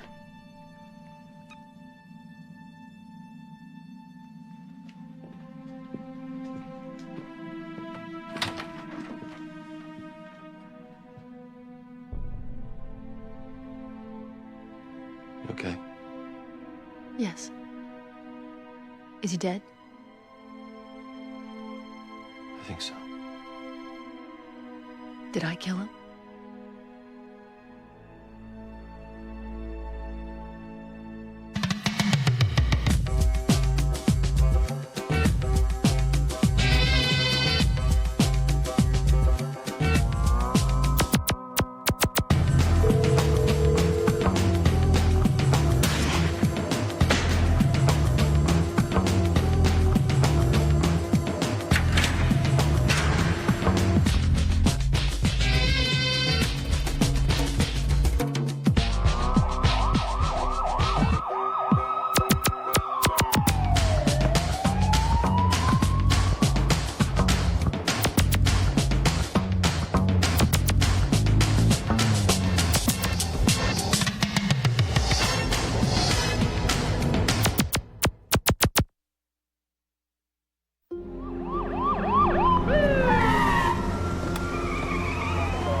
O'Malley?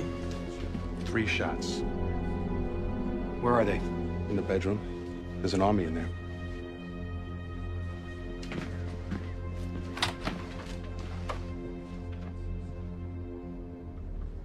What happened? We need a few minutes, please. Everybody here okay? We need a few minutes, please. This room is considered part of the crime scene. The police will need to come in. No crime was committed. Please give us 2 minutes and we'll be out.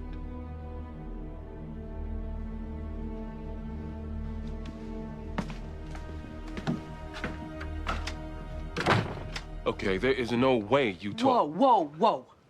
I know conventional wisdom says don't talk, but here, given our relationship with Helen... Helen can't cut this off. Look, this is exactly the kind of scenario where the conclusion tends to follow the assumption. If we don't cooperate, the assumption will be possible murder. The man was unarmed, 3 gunshots. They're gonna be thinking crime. Possibly. And if we don't talk, definitely. Everybody shut up!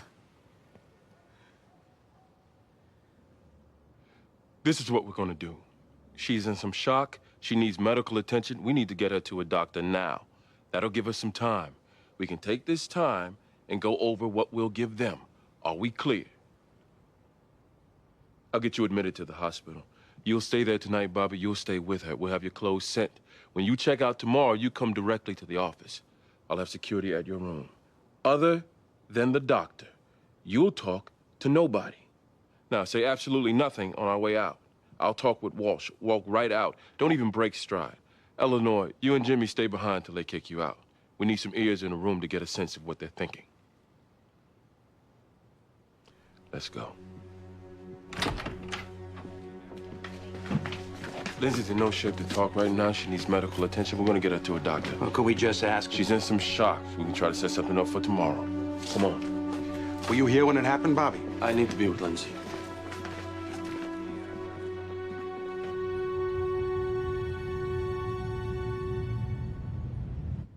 Manslaughter? We should consider it.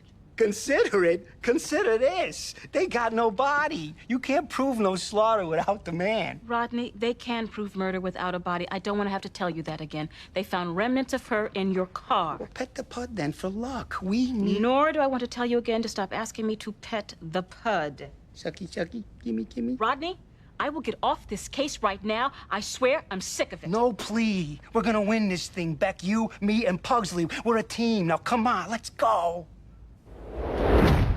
You don't remember shooting him at all? No. I remember he said the thing about me going to heaven. And then I I mean, then I was in my room. And I went to the door to look out. Bobby was calling the police. O'Malley was on the floor.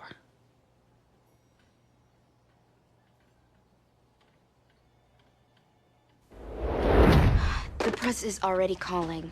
I assume we have no comment. None for now. Public opinion could sway the decision to indict. We should probably issue something. You learned anything last night? Pretty tight-lipped. Helen said they'd probably be open to self-defense, but Lindsay's got to give them a statement. Where are we? No decisions have been made yet. Let's get everybody in the conference room. Where's Rebecca? She's in trial. After impounding the vehicle, we did an inventory search. We found some blood in the trunk. Did you do any DNA testing? We did. It was an exact genetic match to the victim, Nancy Connell. What else did you find? Also in the trunk, a hammer with dried blood and hair on the head. And sir, were you able to determine who owned this vehicle? It was registered to the defendant. Thank you. And at some point you located the defendant? Yes, he was arrested trying to purchase merchandise with a stolen credit card. Whose credit card? The victim's, Nancy Connell. You say the victim. Was any victim ever found? No, we never found her, but the blood on the hammer indicates... Thank you. Any witness ever placed Nancy Connell with my client? No. You really can't move this idiot. He says he'll accept trespassing. Don't look at me. I can't even get him to take it seriously. He keeps demanding I pet his pud. How's Lindsay? Not good. What's gonna happen? I'm not really in the loop. Walsh has it. That can't be a good sign. It isn't. Miss Gamble? I'll see you back in there. Okay. You wanted to see us?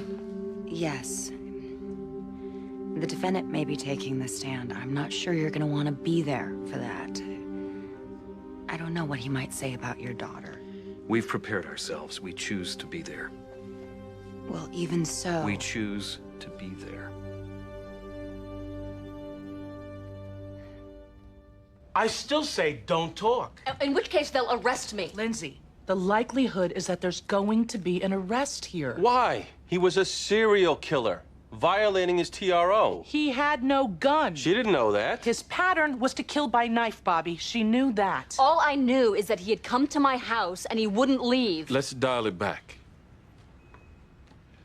If they don't have enough to indict, rule of thumb, we don't talk. But they do, Eugene, unless they exercise discretion not to. And the only way they're ever going to exercise that discretion is if Bobby and I give them a statement. I'd agree if the goal here is to avoid arrest, but that may not be a reasonable goal. Exactly. We should be thinking trial, how to win at trial. And in that case, we give them nothing. Wait a second. You all just heard her story. What is she going to say that could hurt us at trial?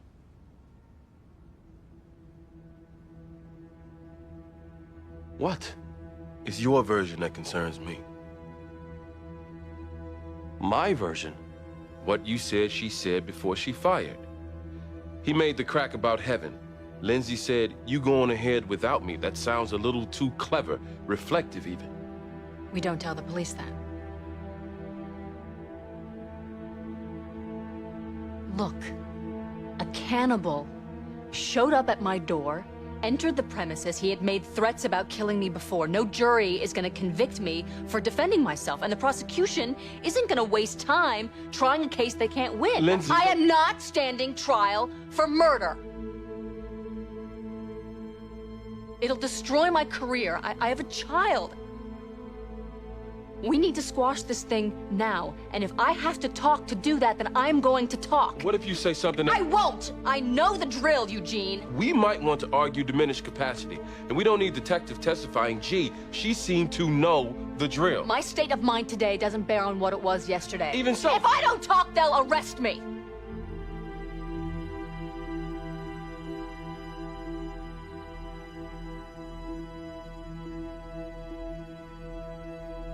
It's my decision. I want to give them a statement.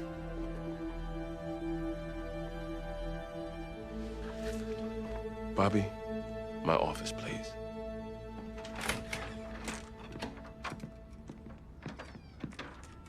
She's in no place to be making decisions if she's that emotional. Eugene. And neither are you if you can't see that.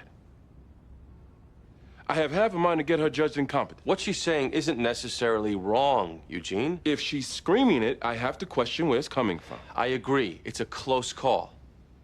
But I think we should cooperate.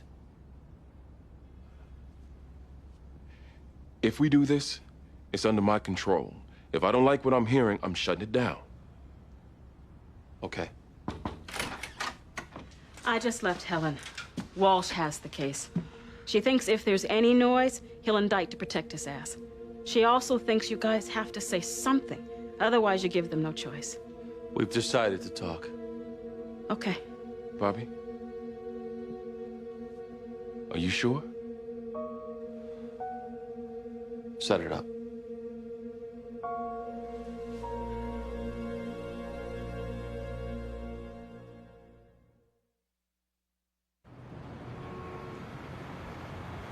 We all, of course, stand united in our support of Lindsay Dole.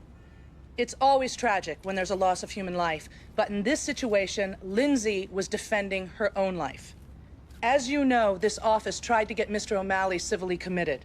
We regarded him as a danger to himself, to others, and especially to Lindsay, since he had repeatedly threatened her. Eleanor, is there a reason she won't speak to police about what happened? The only reason was medical. Lindsay was naturally suffering from some shock and was taken to a hospital. She plans to fully cooperate with this investigation. In fact, members of this office are arranging for her to meet with police as we speak. If you tell me to kiss Pugsley one more time, I'll file a motion to withdraw. Rebecca. Stop touching yourself. It's a problem, okay? One doctor told me I could cut back if I got others to touch it. Sucky, sucky. That's it. Oh, come on. No judge is gonna let you off middle of trial. Like I'm the first client ever asked you to lick his chopper. Hmm? Huh? Do I testify or not? If you don't testify, the victim's blood in your car, your prints on the hammer, her blood and hair on the hammer, all that goes unanswered. You do testify, your record can be introduced. There are risks either way, Rodney. Well, I think the jury has to hear from me. They don't get to hear about the other, right? The other murder, rape, no. Since you were acquitted, that can't come in. Excellent. I'll testify. Anything she said to her husband, out of bounds, marital communication. Anything she said to us, out of bounds, lawyer-client. Anything she said to her doctor, out of bounds, privileged. Can we ask her her name? Look, she doesn't have to talk at all. We can arrest her right now, whether she talks or not. Well, why haven't you? Would you like us to? All right. We're here to cooperate. We're offering you more than you're legally entitled to. We're just setting up the ground rules. It's your choice. Bring her in. No. You talk to her at our firm. Why? Because that's the way it has to be.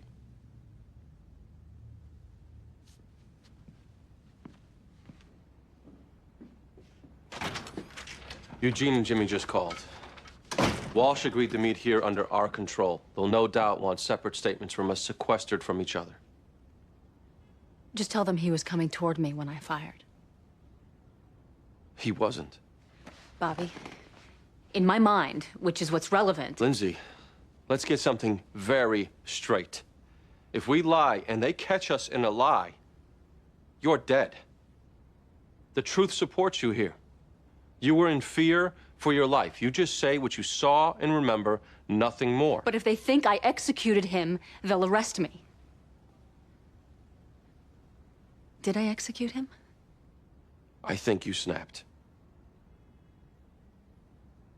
Are you gonna tell them what I said right before I fired? No.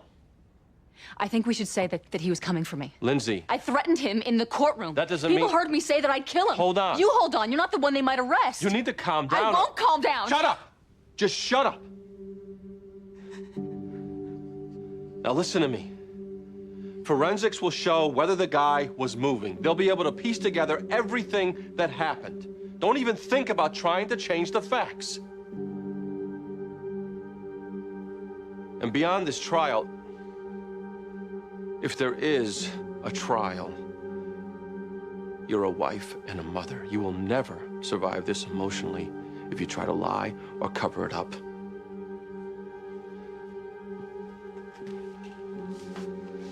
Lindsay, you did nothing wrong here. I killed a man. No. You snapped. You were under extreme stress, oppression. You snapped. That's what happened. That's what we say happened. Why can't I even remember it?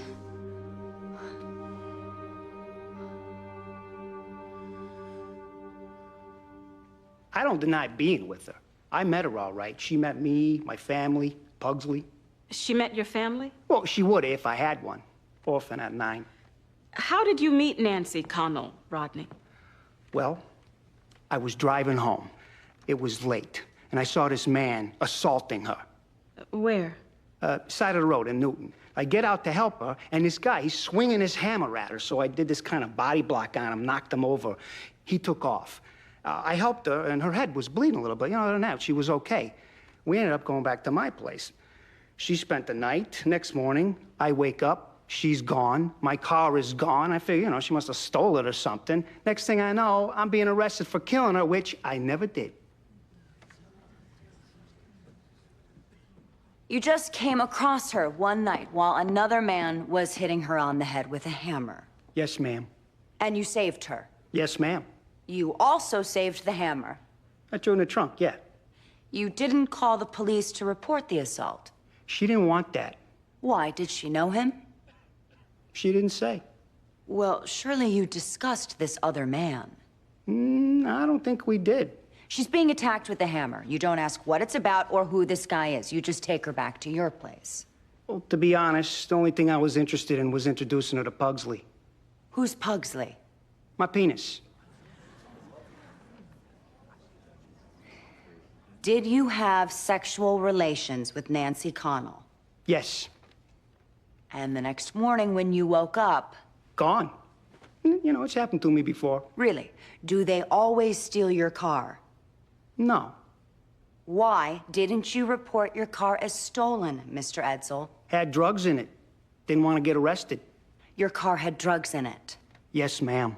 Well, the police didn't find any drugs. They did find the murder weapon, and they did find Nancy Connell's blood and hair. Well, the police probably stole the drugs. They do that. And her blood must have come from the hammer.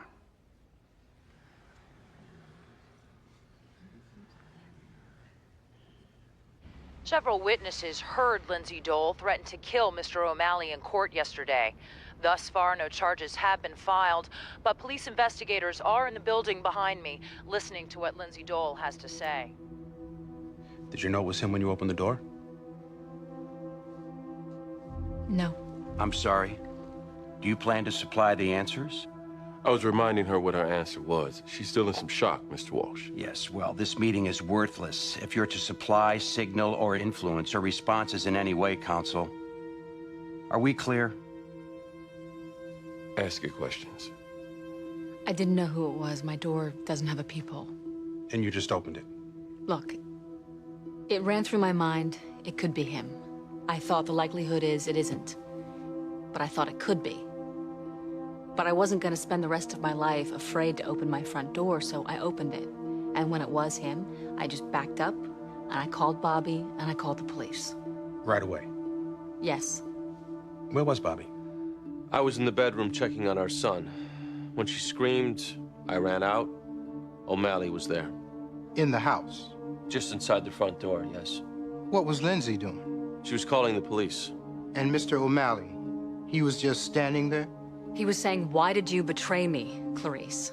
Bobby kept telling him to get out, threatened to throw him out, and that's when he threatened Bobby. What'd he say to Bobby? He just looked at me and said, "You might get hurt." It was at this point his other persona seemed to come out. How could you tell? He just suddenly looked mad, crazy. Bobby kept going, "Who are you? Who are you?" Then he looks at me. Bobby. No, O'Malley, and he said, "You're going to heaven." I'm taking you to heaven. Looked like you planned to kill me right then. And what happened? That's the last thing I really remember.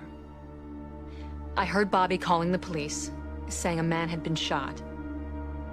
And I thought to myself, oh my God, maybe it was me who shot him.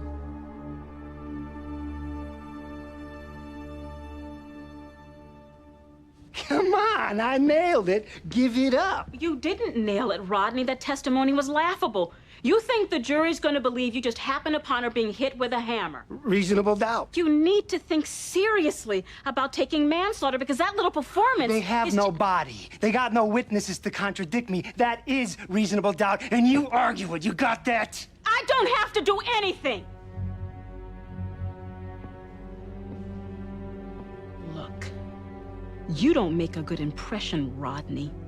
You just came off not only as if you're lying, but as if you don't care. Her parents are sitting in that courtroom. I saw the jury looking at them. I saw the jury looking at you. They are looking at you with contempt. Now you need to get your mind off your penis and start thinking about your neck, because in my professional opinion, you are looking at murder 1. Life in prison. Try to get that.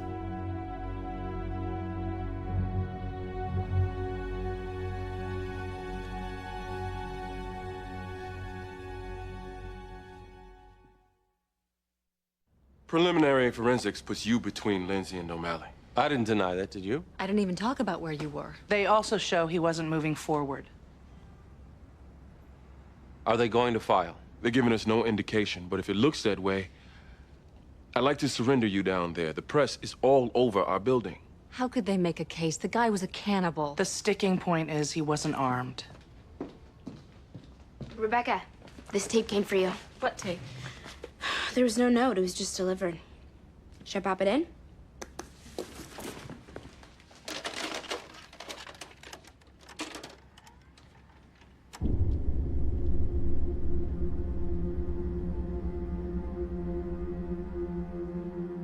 My name is Nancy Connell. I'm being held.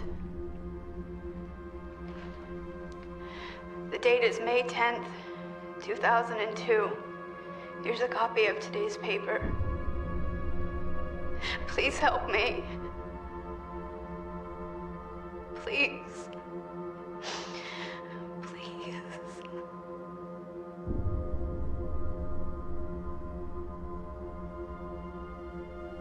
Who was that? It's the victim from my murder trial. Victim? She's alive. I see that, Lucy.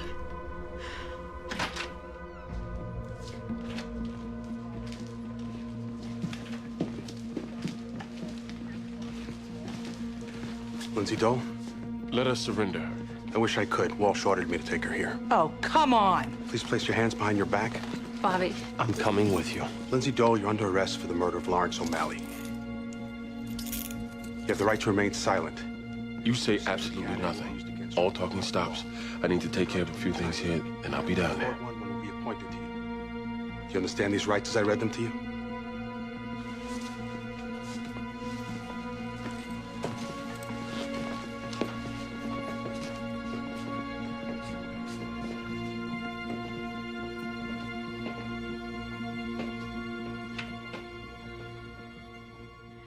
The date is May 10th, 2002.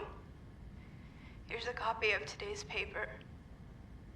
Please help me. This came to you when? Either late last night or early this morning. Left at the door. And you don't know who delivered it? No. Obviously, you have to dismiss Helen. There's been no murder. I'll show it to the parents to confirm it's her. Have you talked to your client yet? He hasn't arrived from jail yet. The transport's due, well, now. All right, when he gets here, tell him the murder charges will be dropped. He'll be rearrested for kidnapping, and I'm adding a torture charge, looking at the same life sentence. I'll drop the torture charge if he tells us where she is.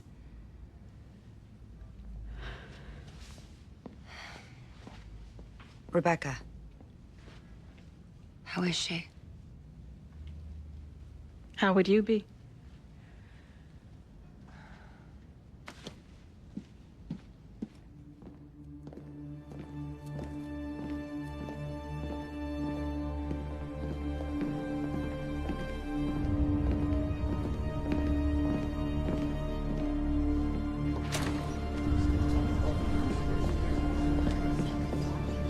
Commonwealth versus Lindsay Dole, murder in the second degree. Eugene Young, for the defendant, we waive reading, enter a plea of not guilty, and ask that the defendant be released on her own recognizance. Kenneth Walsh for the Commonwealth. We do not oppose bail, but we would seek to have the firm of Donald Young disqualified from representing the defendant. They are potential witnesses. The only potential witness would be Robert Donald, who cannot be forced to testify against his wife. Is counsel representing to the court that Mr. Donald will not testify? We are making no representations to the court. In which case, I renew my motion to have this firm disqualified. Any such motion would be premature at an arraignment. I'd ask the court to give Ms. Dole time to weigh how she wants to proceed. I won't rule for now. But, Mr. Young, I highly recommend another firm. We'd also be seeking an immediate trial date. Ms. Dole is a respected lawyer in the community, and we do not want these baseless charges hanging over her in perpetuity. Commonwealth can be ready in a month. Trial date is set for June 23rd. Anything else? The defendant is released on $200,000 bail. Adjourned.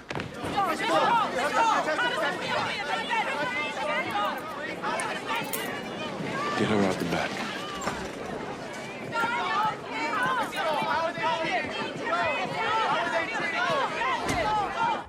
Don't they have to let me go? No, they're filing kidnapping charges. Hold on. I maybe never went to no law school. Funny, I thought you did.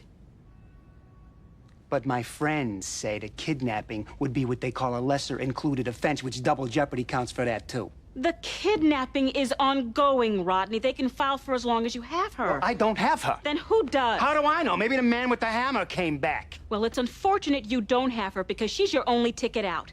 You are facing kidnapping and torture. You're looking at life, and they will get you on it. Oh, really? Gee, and you've been so encouraging up till now. You listen to me. It's time for you to get on my side. Fire me anytime. The deal is this. I walk free and clear, or I don't help with that girl. They're not going to let you out.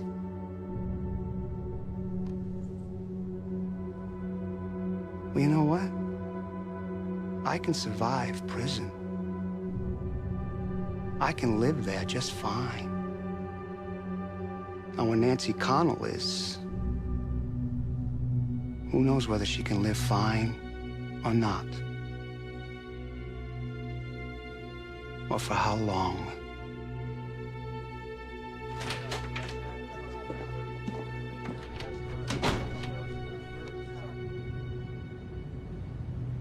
The hurdle we face is whether the judge will even allow us to argue self-defense. What? This is just like the Pearson case, Lindsay. That was a wrong ruling. Even so, we need to brief it and prepare, because if we can't argue justifiable use of force, that leaves us with diminished capacity. What about mistaken self-defense? That helps with the first gunshot, but the second two, I'm more comfortable with diminished capacity. The fact that you can't remember pulling the trigger, what did the doctor call it? Psychological amnesia. That may be the way to go. We need to start lining up and preparing our medical testimony now. We should also hire our own forensics team. If we could at least make the argument that he was leaning towards you, that'll help. Bobby, wait. Before you go, I don't see how you don't testify. The jury will wonder if you don't. Which means we might get bounced off the case. We need to prepare a list of lawyers who we think can handle this. I want us doing it. We may not be allowed to do it. Let's fight that one first. I want us doing this case.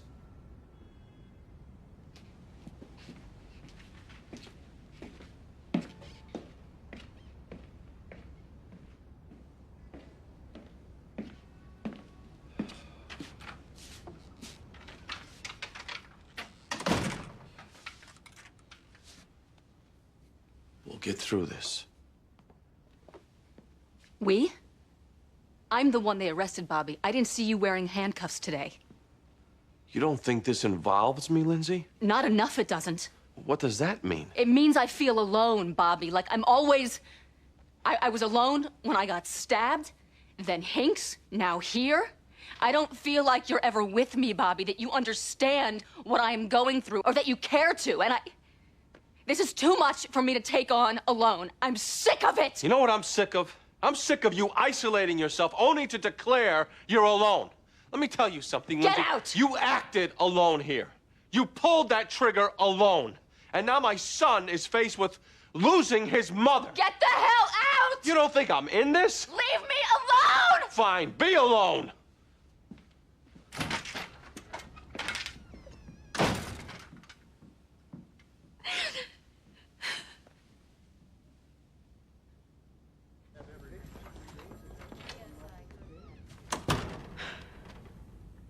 He says if he's not given his freedom, he won't reveal where Nancy Connell is.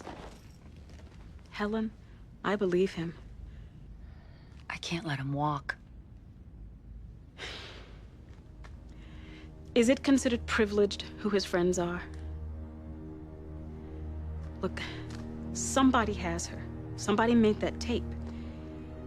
I've heard him speak of this one friend he has, only friend I'm aware he has. If it's an ongoing case, you have discretion to blow the privilege. What's his name? Rebecca. She could be dying.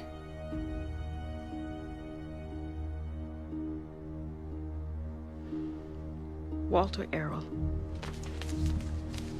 This is his address.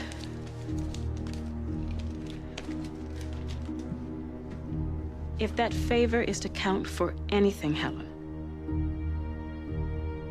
please let it count for Lindsay.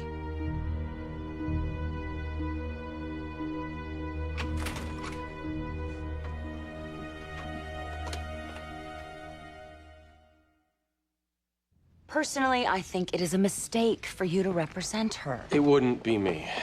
I mean your firm, Bobby. You're too close, let alone all the conflicts. Name another lawyer who would be better. Something tells me that isn't what you came here to discuss. No. Remember when you came to see Lindsay and me about possibly entrapping O'Malley or getting him committed civilly? Lindsay said something at the end of the meeting I'm not sure you'd even remember. If he resists, shoot him. You remember? Actually, I forgot. Have you told anybody what you forgot? No. Helen Gamble. What? Dead? They showed up at his apartment. Evidently, he pulled a gun on them. The police opened fire. He was killed almost instantly. You were only supposed to question him. Rebecca. You just shoot him? He pulled a gun on them. Oh, my God. Look, the media is onto the connection with Nancy Connell. I will talk to the parents about that, but bottom line, your client is back to being the only one with information on where she might be. Like he's really gonna help now. He had one friend in life, you shot him. I want to meet with him. It won't do any good, Helen. I have nothing to lose. There they are! Mr. Donald, will you make yourself be ready?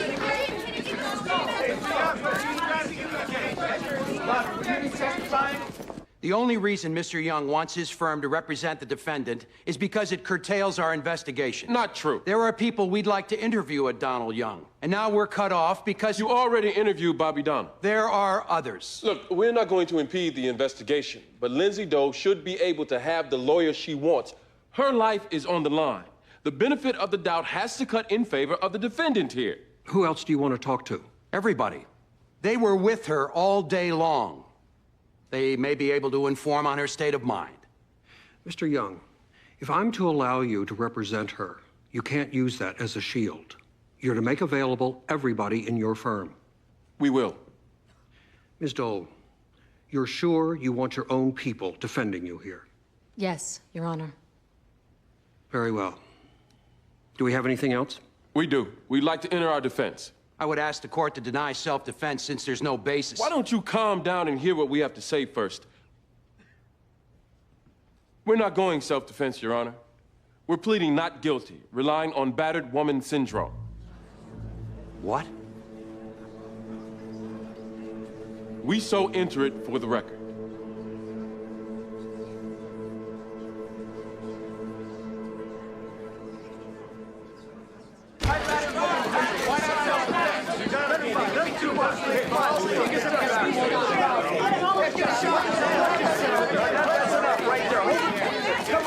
Get out of my face. I'm in your face, Rodney, and I'm gonna stay in your face until you tell us where Nancy Connell is. Hey, you're the murderer. I haven't... You tell us where she is, you eventually get released. Get this bitch out of here.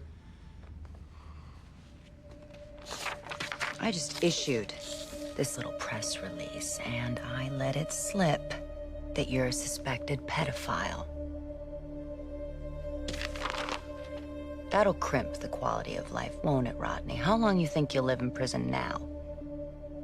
You can't do this. You can't hang no molester jacket on me. I already did. I put a clock on you. You're a dead man, Rodney.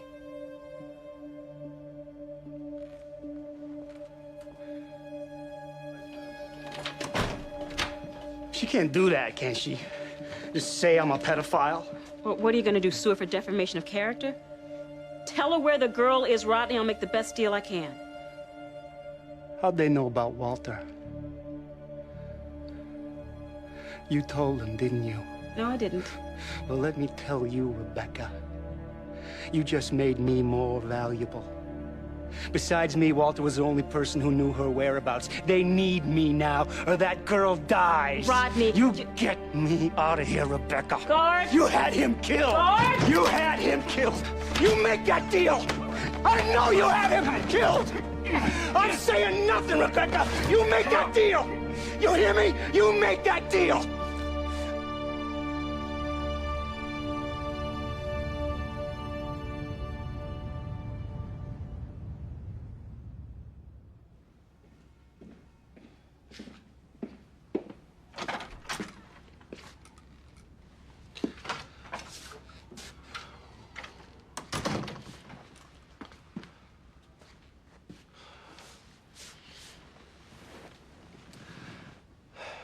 When I was up on murder, did I take it out on you?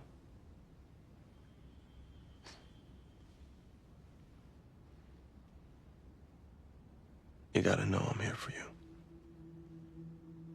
I'm right here. No matter what.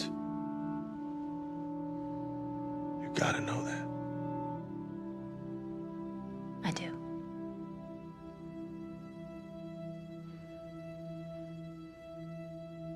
I'm scared. I've been in such disbelief, saying they've got no case. But what terrifies me, I think they do. We're not going to lose. The day you hired me, you said never promise a result to a client. I'm promising this. We're not going to lose.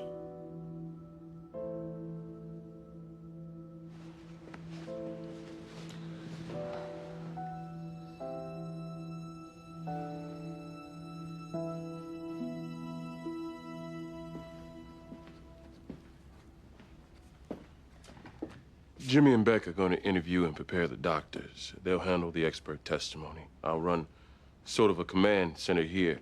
I'll probably put Bobby on ballistics. I'll do forensics. Okay. I want you to try the case.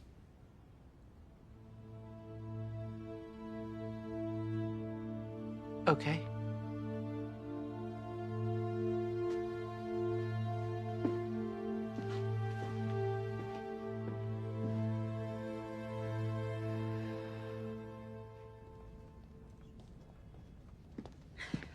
What's up? Helen, what's wrong? Rodney Edsel was stabbed 40 minutes ago. He's dead.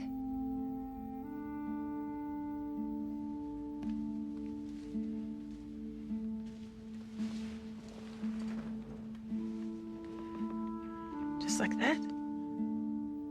I'm sorry. I never...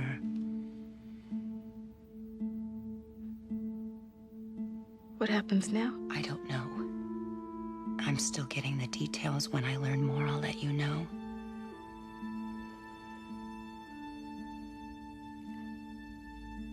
Okay.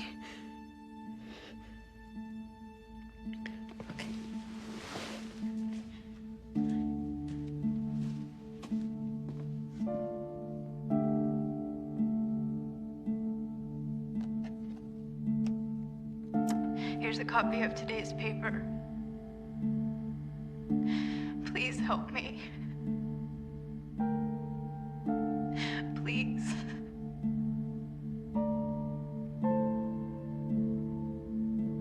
Please.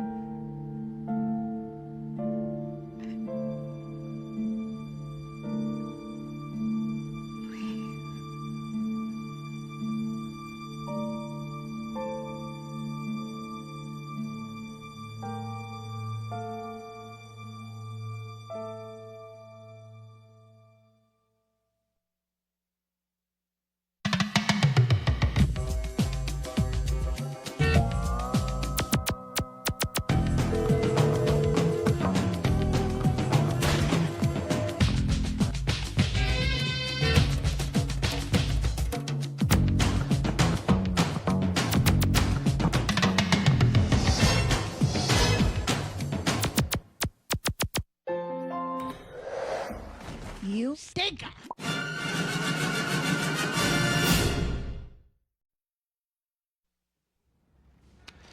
Okay, stand by for Larry. 3, 2, 1. Tonight, high courtroom drama. With us now in Boston is Eleanor Frutt, attorney for Lindsay Dole. Good evening, Larry. Miss Frutt, your client shoots a former client, and she's raised battered woman syndrome as a defense. That's correct. We typically think of a battered woman as a wife, with the batterer being the husband. But the syndrome is not confined to domestic relationships. Okay, but how did Lawrence O'Malley batter her? Well, without getting into the details of our defense, he threatened to kill her. My client was in reasonable fear for her life at the time Mr. O'Malley showed up. And this is different from self-defense. How? Self-defense would be an objective standard. Was it reasonable for the defendant to use deadly force? Here, it's more of a subjective test. Was it reasonable for Lindsay Dole, in her particular mental state, to use force? And this is where battered woman syndrome applies. No love lost between you and the district attorney. Kenneth Walsh is a fine prosecutor, but he typically lets his thirst for vengeance color his actions, and he's doing so here. It's a deliberate attempt to contaminate the jury. I want her gagged right now. Let's add free speech to the list of things you hate. That wasn't free speech, Eleanor. Let's wipe some of the foam off your mouth. She attacked me personally, Your Honor. If you feel libeled, I suggest you sue me. This is not starting off well. Mr. Walsh, I am loath to issue gag orders. And if I might share with you an inside tip, the book on you is, you're less effective in the room when angry. And I would guess Miss Frutt is attempting to get you in that state. And you might be best served by ignoring her out-of-court antics. When those antics are for the purpose of influencing the jury. I will watch the tape and decide if she went too far. Now, as a warning to both of you, keep it professional.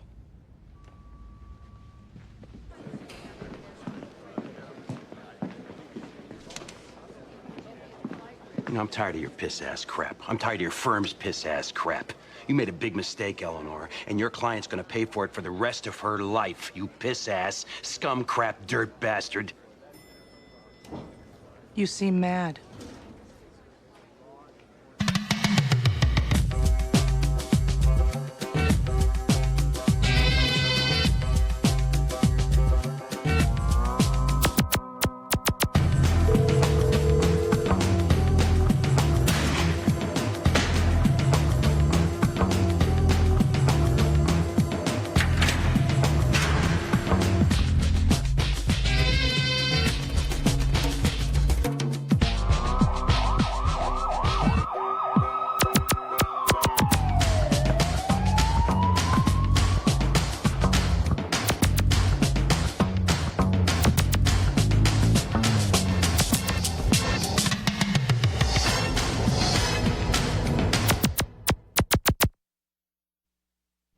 Thanks. We've got a problem. What? Walsh just filed a last-minute motion. He wants an unavailable witness instruction given to the jury. Who's the unavailable witness? Bobby. We have to prove guilt beyond all reasonable doubt. That's our burden. Certainly, Bobby Donnell has the right not to testify. But if he exercises that right, the jury should know it's not the prosecution's fault for failing to produce a single witness. That's not what he's trying to do. He's waving a flag for the jury. Hey, Bobby Donnell's not talking. He must be hiding something. What's your proposed instruction, Mr. Walsh? Mr. Donnell was present during the shooting. The defense, but not the prosecution, could have called Mr. Donnell as a witness. They did not do so. You may infer that had Mr. Donnell been called, he would have given testimony unfavorable to Miss Dole. That is outrageous. It renders spousal privilege meaningless. Mr. Young. He brought this motion for them, the media. He wants it in print that Bobby Donnell had something to hide. If I wanted to talk to the media, I would have went right to the morning news shows like you people. All right. Mr. Young, Bobby Donnell is on your witness list. If you plan to call him, this motion is moot. We shouldn't have to declare our hand now. It's our right to call him. It's our right not to. You're not the only one with rights. Bobby Donnell was the only one in the room. If he doesn't want to testify, fine. But the jury shouldn't punish the Commonwealth for his unavailability. Mr. Walsh, your motion is denied. We are adjourned until 1 o'clock, at which point trial will start. Come back here with evidence. Leave the nonsense at the door. Both sides are expected to open today. Tomorrow, the prosecution will call its first witness. What's that? Okay. Bobby, something to think about. The motion they just brought, it may have been just for the press, but Walsh could have had another motive. Which is? To force you to take the stand. If they got that instruction, we would have no choice but to call you, and it makes me nervous that he wants you up there. Or he wants us to think that so I don't testify. Shouldn't we go? I'm staying here with Rebecca. You'll look more sympathetic, Lindsay, without an army. We went over this, Eugene. I know, I'm just going over it again. Why? Because I want so much to be in that room, and I want you to know that.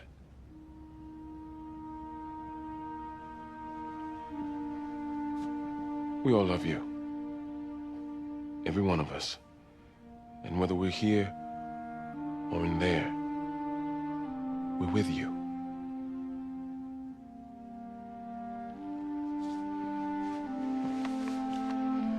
And we're ready for this.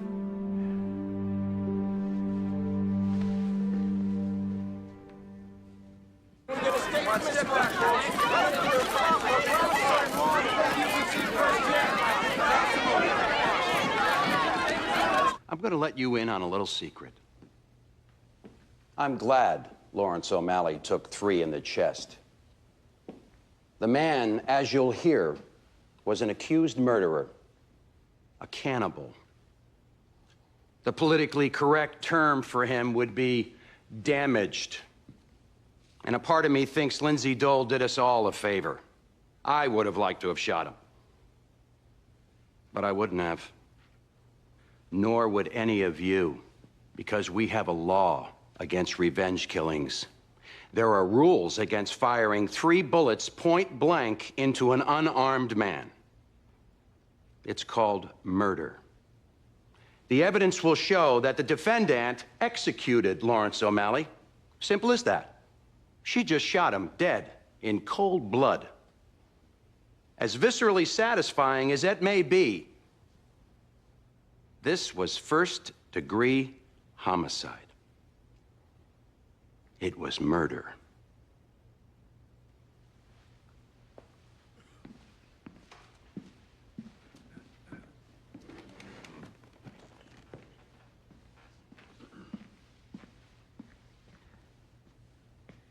Lindsay Dole doesn't even remember shooting Lawrence O'Malley.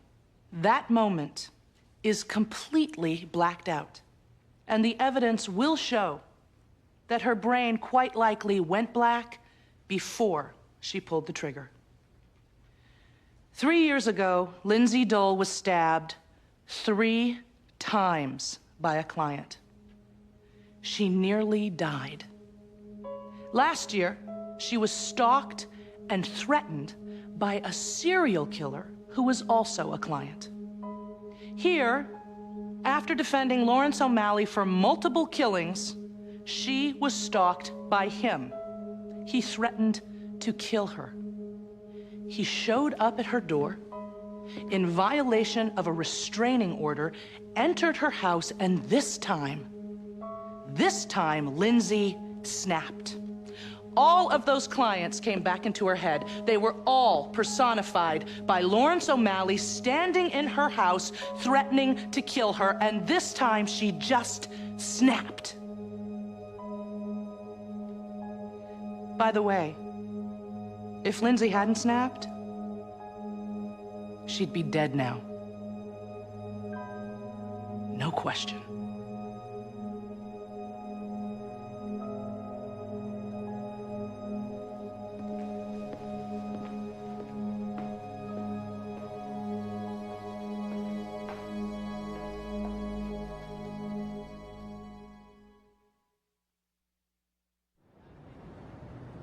You were representing the victim. Yes.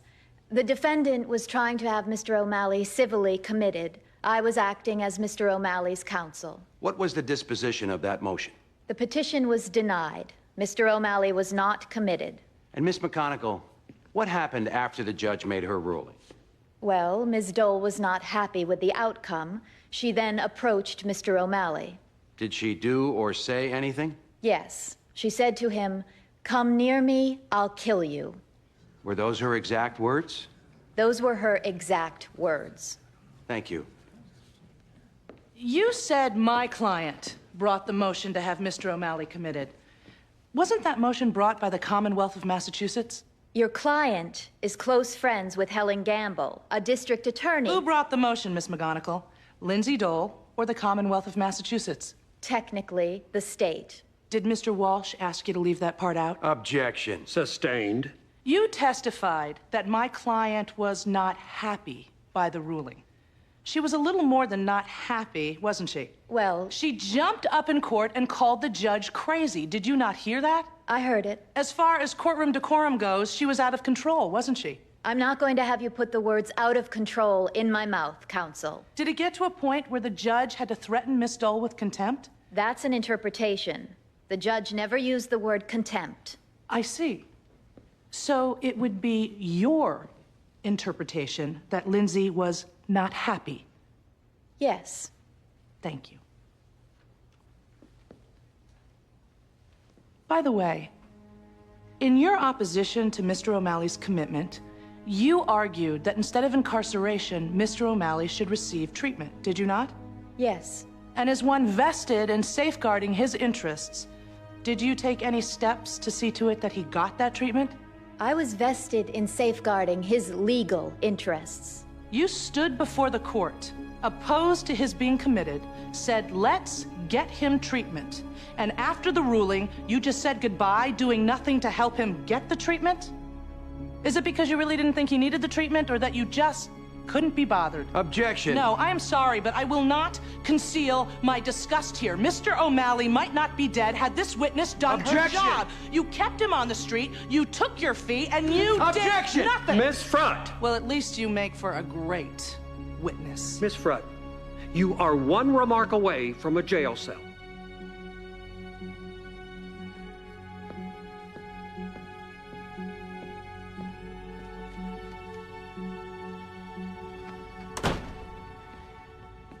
Did I go too far? I don't think so. We had to pop her. She took a side. We had to pop her. Who's up next? They go to forensics now.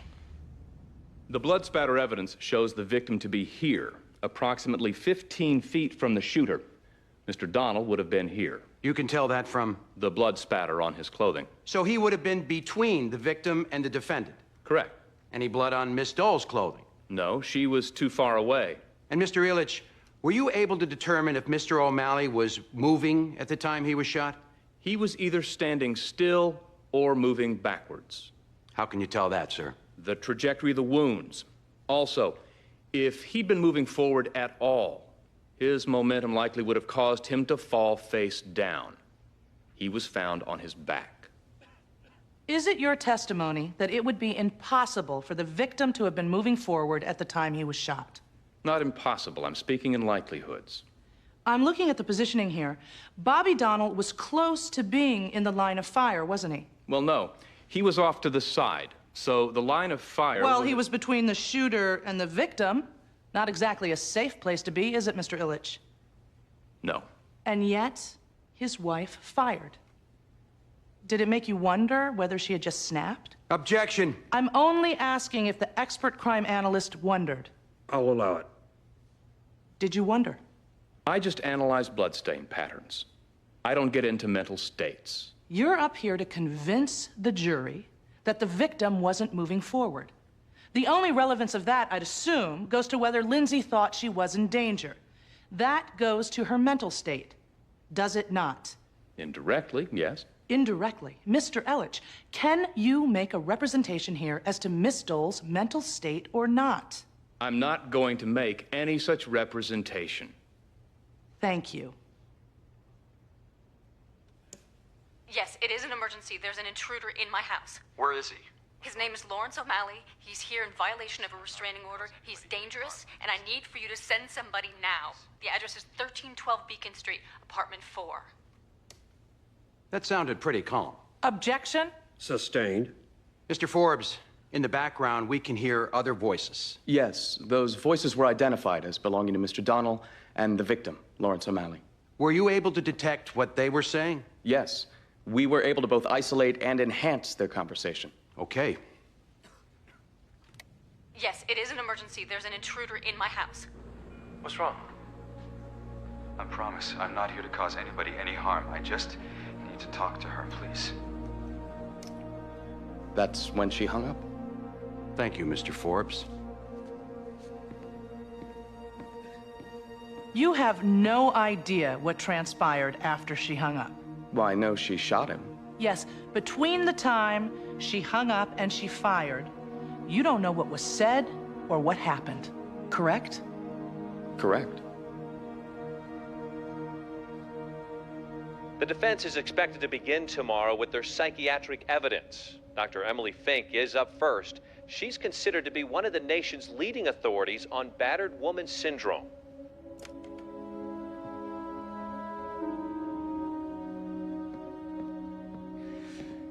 Eleanor, you're doing great. You haven't really asked for my advice, but could I give you some? Lindsay killed an unarmed man. Science cannot explain that. Only Lindsay can. Battered woman syndrome, that's your device.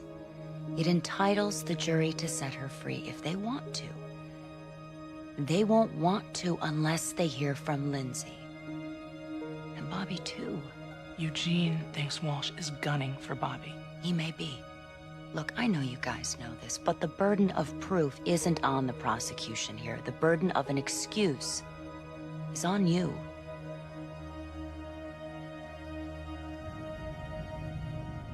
People mistakenly associate battered woman syndrome with revenge. It isn't that. What is it, Doctor? Well, mostly, it's an extreme stress disorder. It's a mental disorder, which can cause the sufferer to lose mental control over his or her actions. Did you examine Lindsay Dole, Doctor? Yes, I did. This woman was the victim of repeated abuse, the abusers being her own clients. She had buried a lot of fear. She had been in denial. In reality, she had no coping mechanisms with which to handle Mr. O'Malley's threats. At the moment she shot him, she doesn't remember it. She suffers from a psychological amnesia. She's walled it off from herself as a way of psychologically protecting herself. You say you examined Lindsay Dole. For how long? Several hours. And before this examination, how long had you known Miss Dole? I didn't know her. Is it your testimony Miss Dole didn't know what she was doing when she pulled that trigger?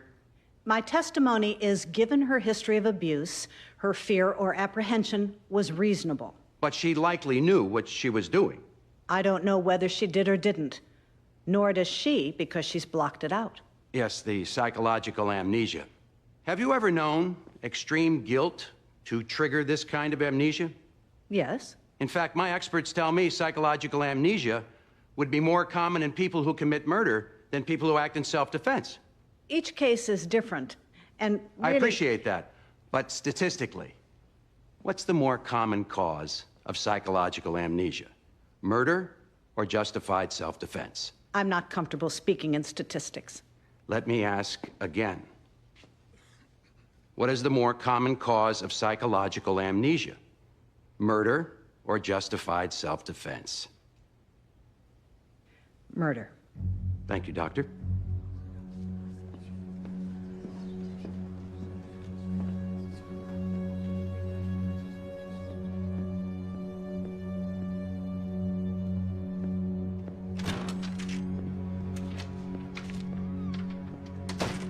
I'm gonna go next, and then we'll finish with you. Okay, We need to study the transcripts of our statement. I've studied it. It's a good idea to go over it again. We don't want to get caught in so much as a discrepancy. I've studied it, Bobby. They're not gonna catch me. Study yours.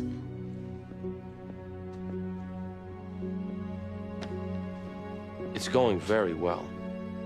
You do know that. I do.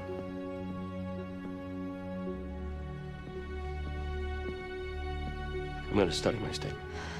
Good.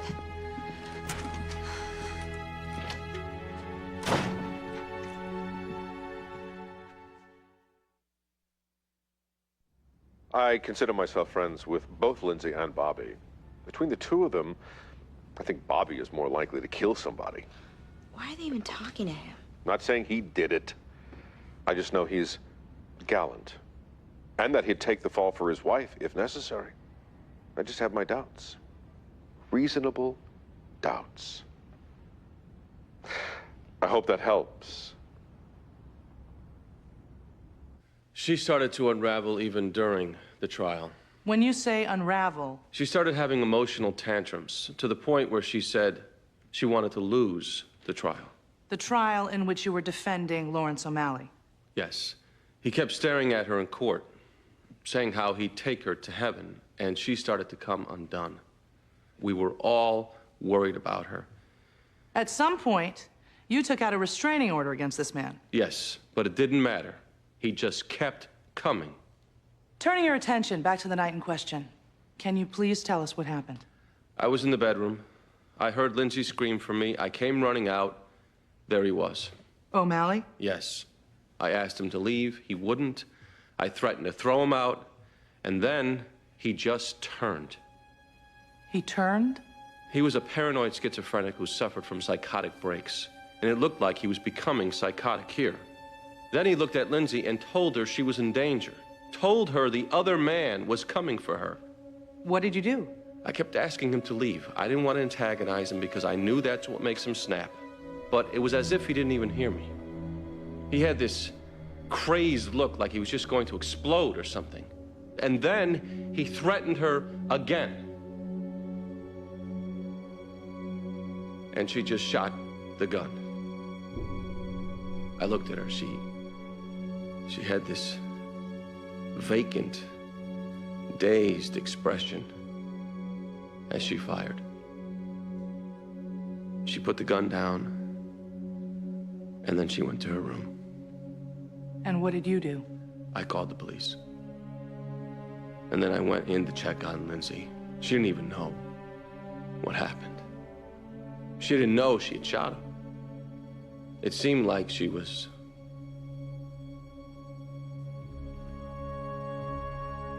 just gone. Thank you.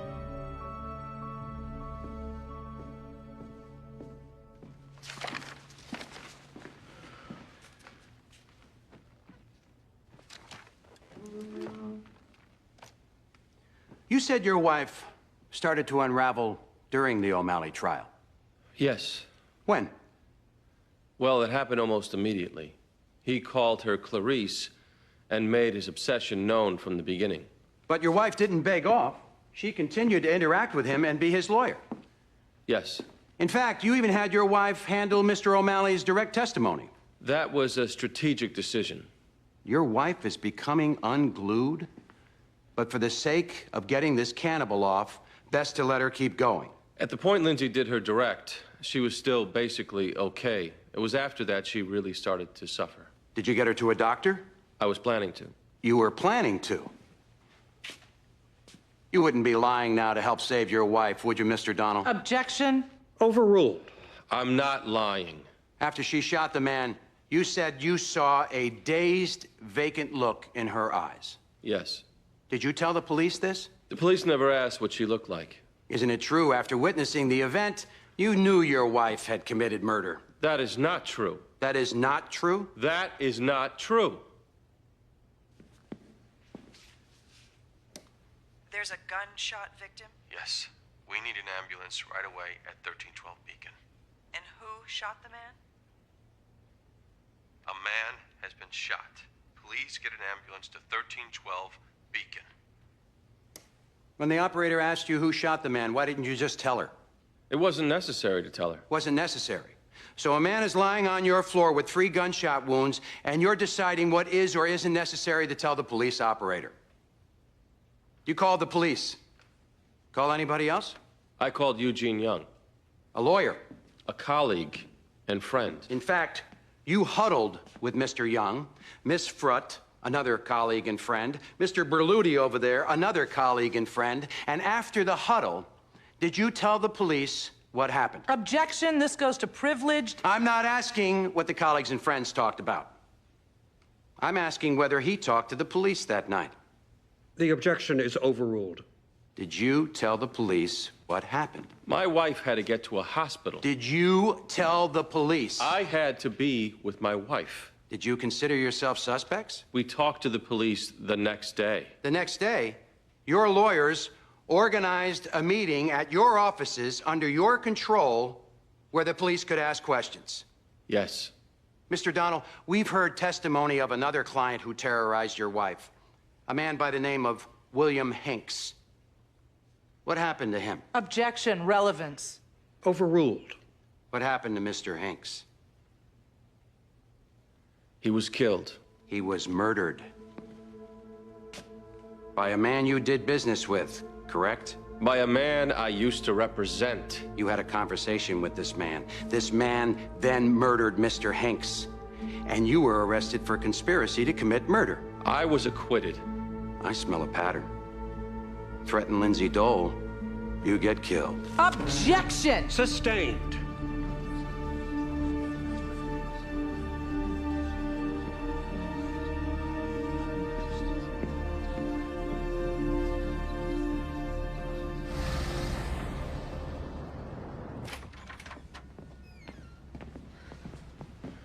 What happened? Bobby got picked apart while Eleanor sat on her hands. It didn't go that bad. The direct was fine. It sucked, Jimmy, okay? It looked like we had something to hide. Bobby played it like we had something to hide. They introduced the Hinks case, which should have been objected to as a prior bad act. Bobby's not the defendant. You should have been jumping up and down. Well, I'm ready to jump now, Lindsay. All right. No, what do you want from us? Shut it down, Eleanor. What I can't get by is in that room. In that room, when you all... What room? My bedroom. When... You all came, and instinctively, you looked at this as a murder. You all powwowed with strategy. Because you were at a murder scene. None of you have ever looked at this as self-defense or battered woman. And you're doing everything you can to get me acquitted, and I am just so grateful I am, but in your eyes, your minds, I committed a crime. And maybe in mine, too. He had no weapon. He wasn't even moving, and he was just standing there, talking, and I just shot him. I just killed him.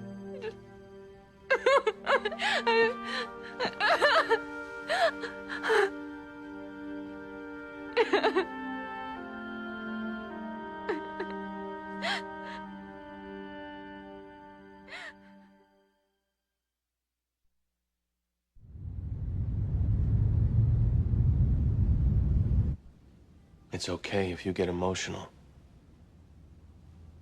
That won't hurt you. It's important to talk about how you feel. Okay. Obviously, you can't say some of the things you said yesterday. You can't, you know. Okay.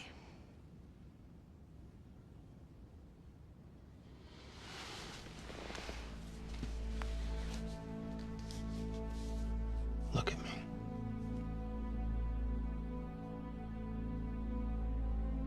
None of us think of you as a murderer. Because you're not. The lawyer part of ourselves kicked in that night because that's who and what we are. But nobody in this office thinks what happened that night was murder. Okay. You snapped. I was there. I saw it. You snapped. Okay.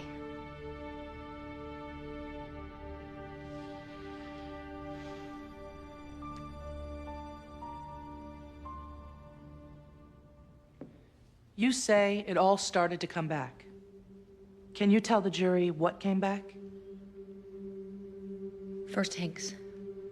Because Hinks tried to kill me, too. Hinks stalked me. It was first Hinks. It was Hinks first, then Vogelman. Vogelman? George Vogelman. He was a client. He stabbed me. He was a client. His name was George, and he was a client. He stabbed me. 3 times. And Mr. O'Malley brought memories of these men back. First Hinks, then Vogelman. 3 times. Lindsay, did you ever see a doctor or a therapist to help you deal with the trauma over Hinks and Vogelman? I did for a while, but then I had to be okay, so I was okay. I had to be okay. Why did you have to be okay? Because I'm not a victim. I can't be a victim. That's why I opened the door. What door? My door. When he came, O'Malley, I knew it was probably him, but I opened my door anyway. I wasn't gonna be a victim. It was my house. And after you opened the door? I killed him.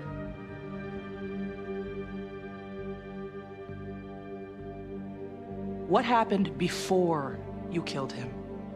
He was there to kill me. He came to take me to heaven. That's why He came to take me to heaven. And you perceived what he meant was? He was about to kill me. He said, I'm taking you to heaven, just like... That's why I said it. I told him, you go on ahead without me, and then I shot him 3 times, just like Vogelman, 3 times. I was afraid he'd kill me. O'Malley, Vogelman did try to kill me. He stabbed me. O'Malley stabbed too. That's how he killed his victims. I wasn't gonna let him eat me.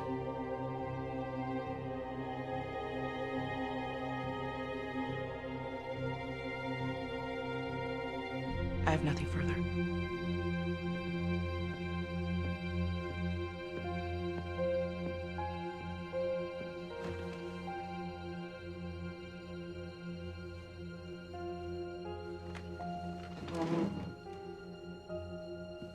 After he said, I'm going to take you to heaven, you said, you go on ahead without me? Yes. And then you shot him? Yes. 3 times? Yes. Thank you. Nothing further.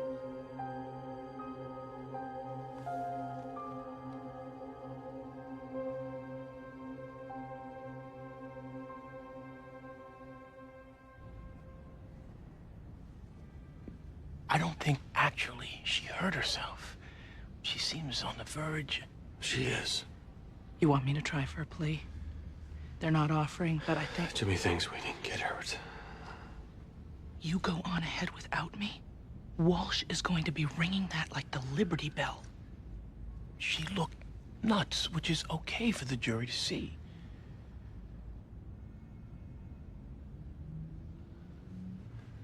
You ready to close? Am I ready? I stayed up all night getting ready. The answer is... I have no idea if I'm ready. You need to come through here, Eleanor. You need to close big.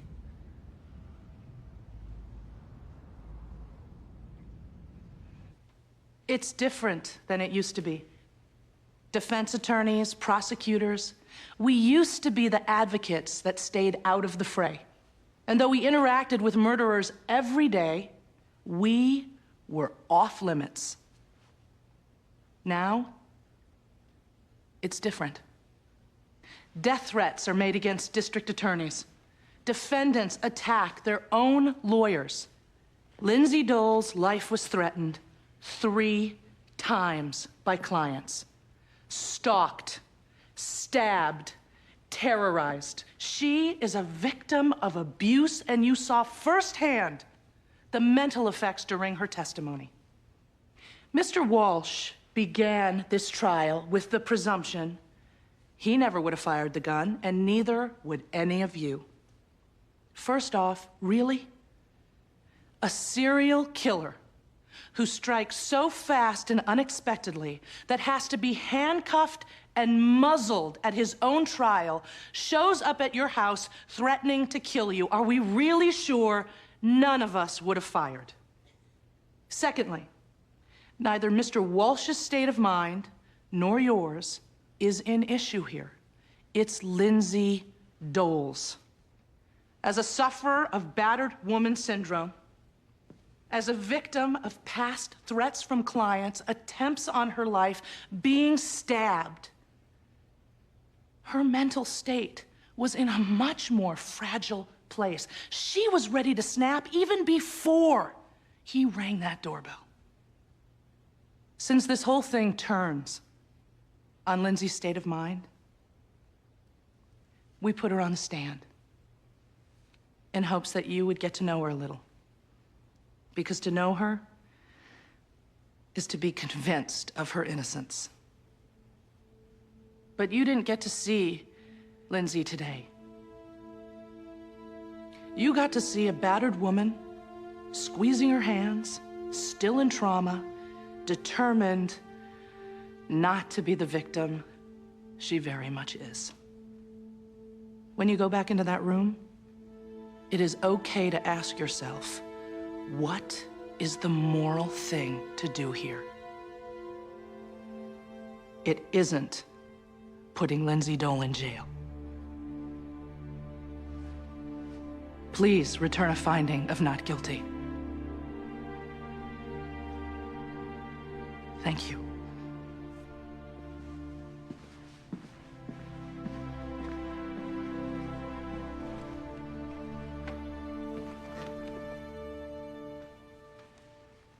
I still get moved to hear lawyers speak passionately about their clients. Somebody asked me once, don't you wish prosecutors got to have clients, somebody to fight for? Well, we do. You, people, are my clients. The general public, that's who I get to fight for. And as much compassion as I feel for Lindsay Dole, and I do feel it, this was an act of vigilantism. Vengeance. She threatened earlier in the day to kill him. She got herself a gun, and she did kill him. He was not moving toward her. There was no evidence that he yelled, made any aggressive gesture or movement toward her. He said he would take her to heaven, and she shot him 3 times. The phone calls. Her voice was calm, composed, Bobby Donnell's phone call clearly demonstrated he knew his wife was culpable. He refused to identify her as the shooter. Why would he do that if he thought the shooting was justified? Why the immediate assembly of lawyers? The refusal to speak to police? This is consistent with the behavior of guilty people. Are these people above the law? If you decide they are, the general public isn't served. If we're to say cold-blooded homicides are okay so long as there's been a pattern of past abuse, the general public isn't served. He was unarmed. He was standing 15 feet away, standing still. And she said to him, "You go on ahead without me," and shot him 3 times. Now, as much as the defense would like you to focus on who and what Lindsay Dole is, this trial isn't about that. It's about what she did. And what she did was murder. If you condone that, or even excuse it, the general public isn't served.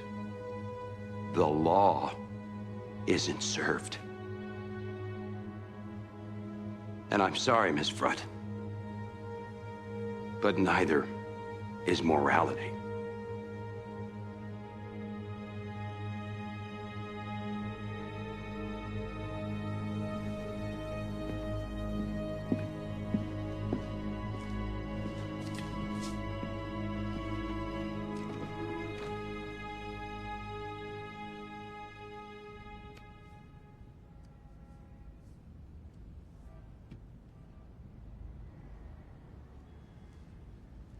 Can I say one thing?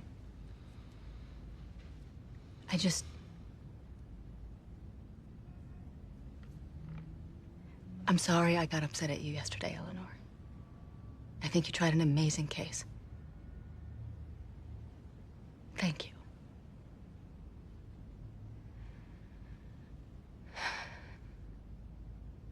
I'm grateful to all of you. And I'm also so sorry that I put the firm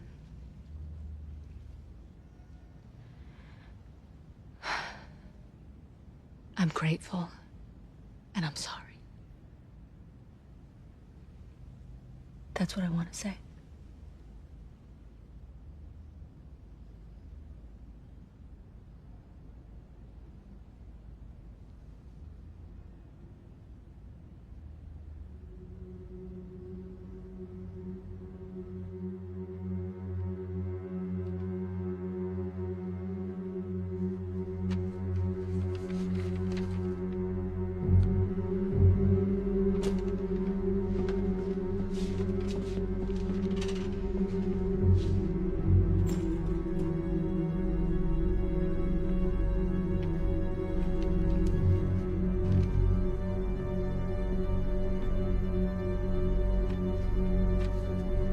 Will the defendant please rise?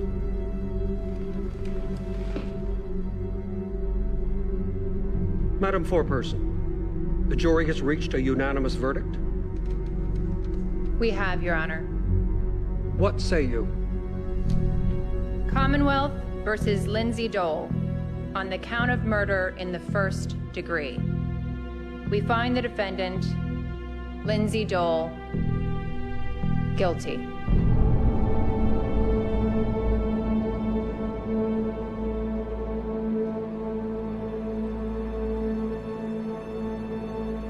Bailiff, take the defendant into custody. Ladies and gentlemen of the jury, thank you for your service. You're now dismissed. This matter is adjourned.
You stinker!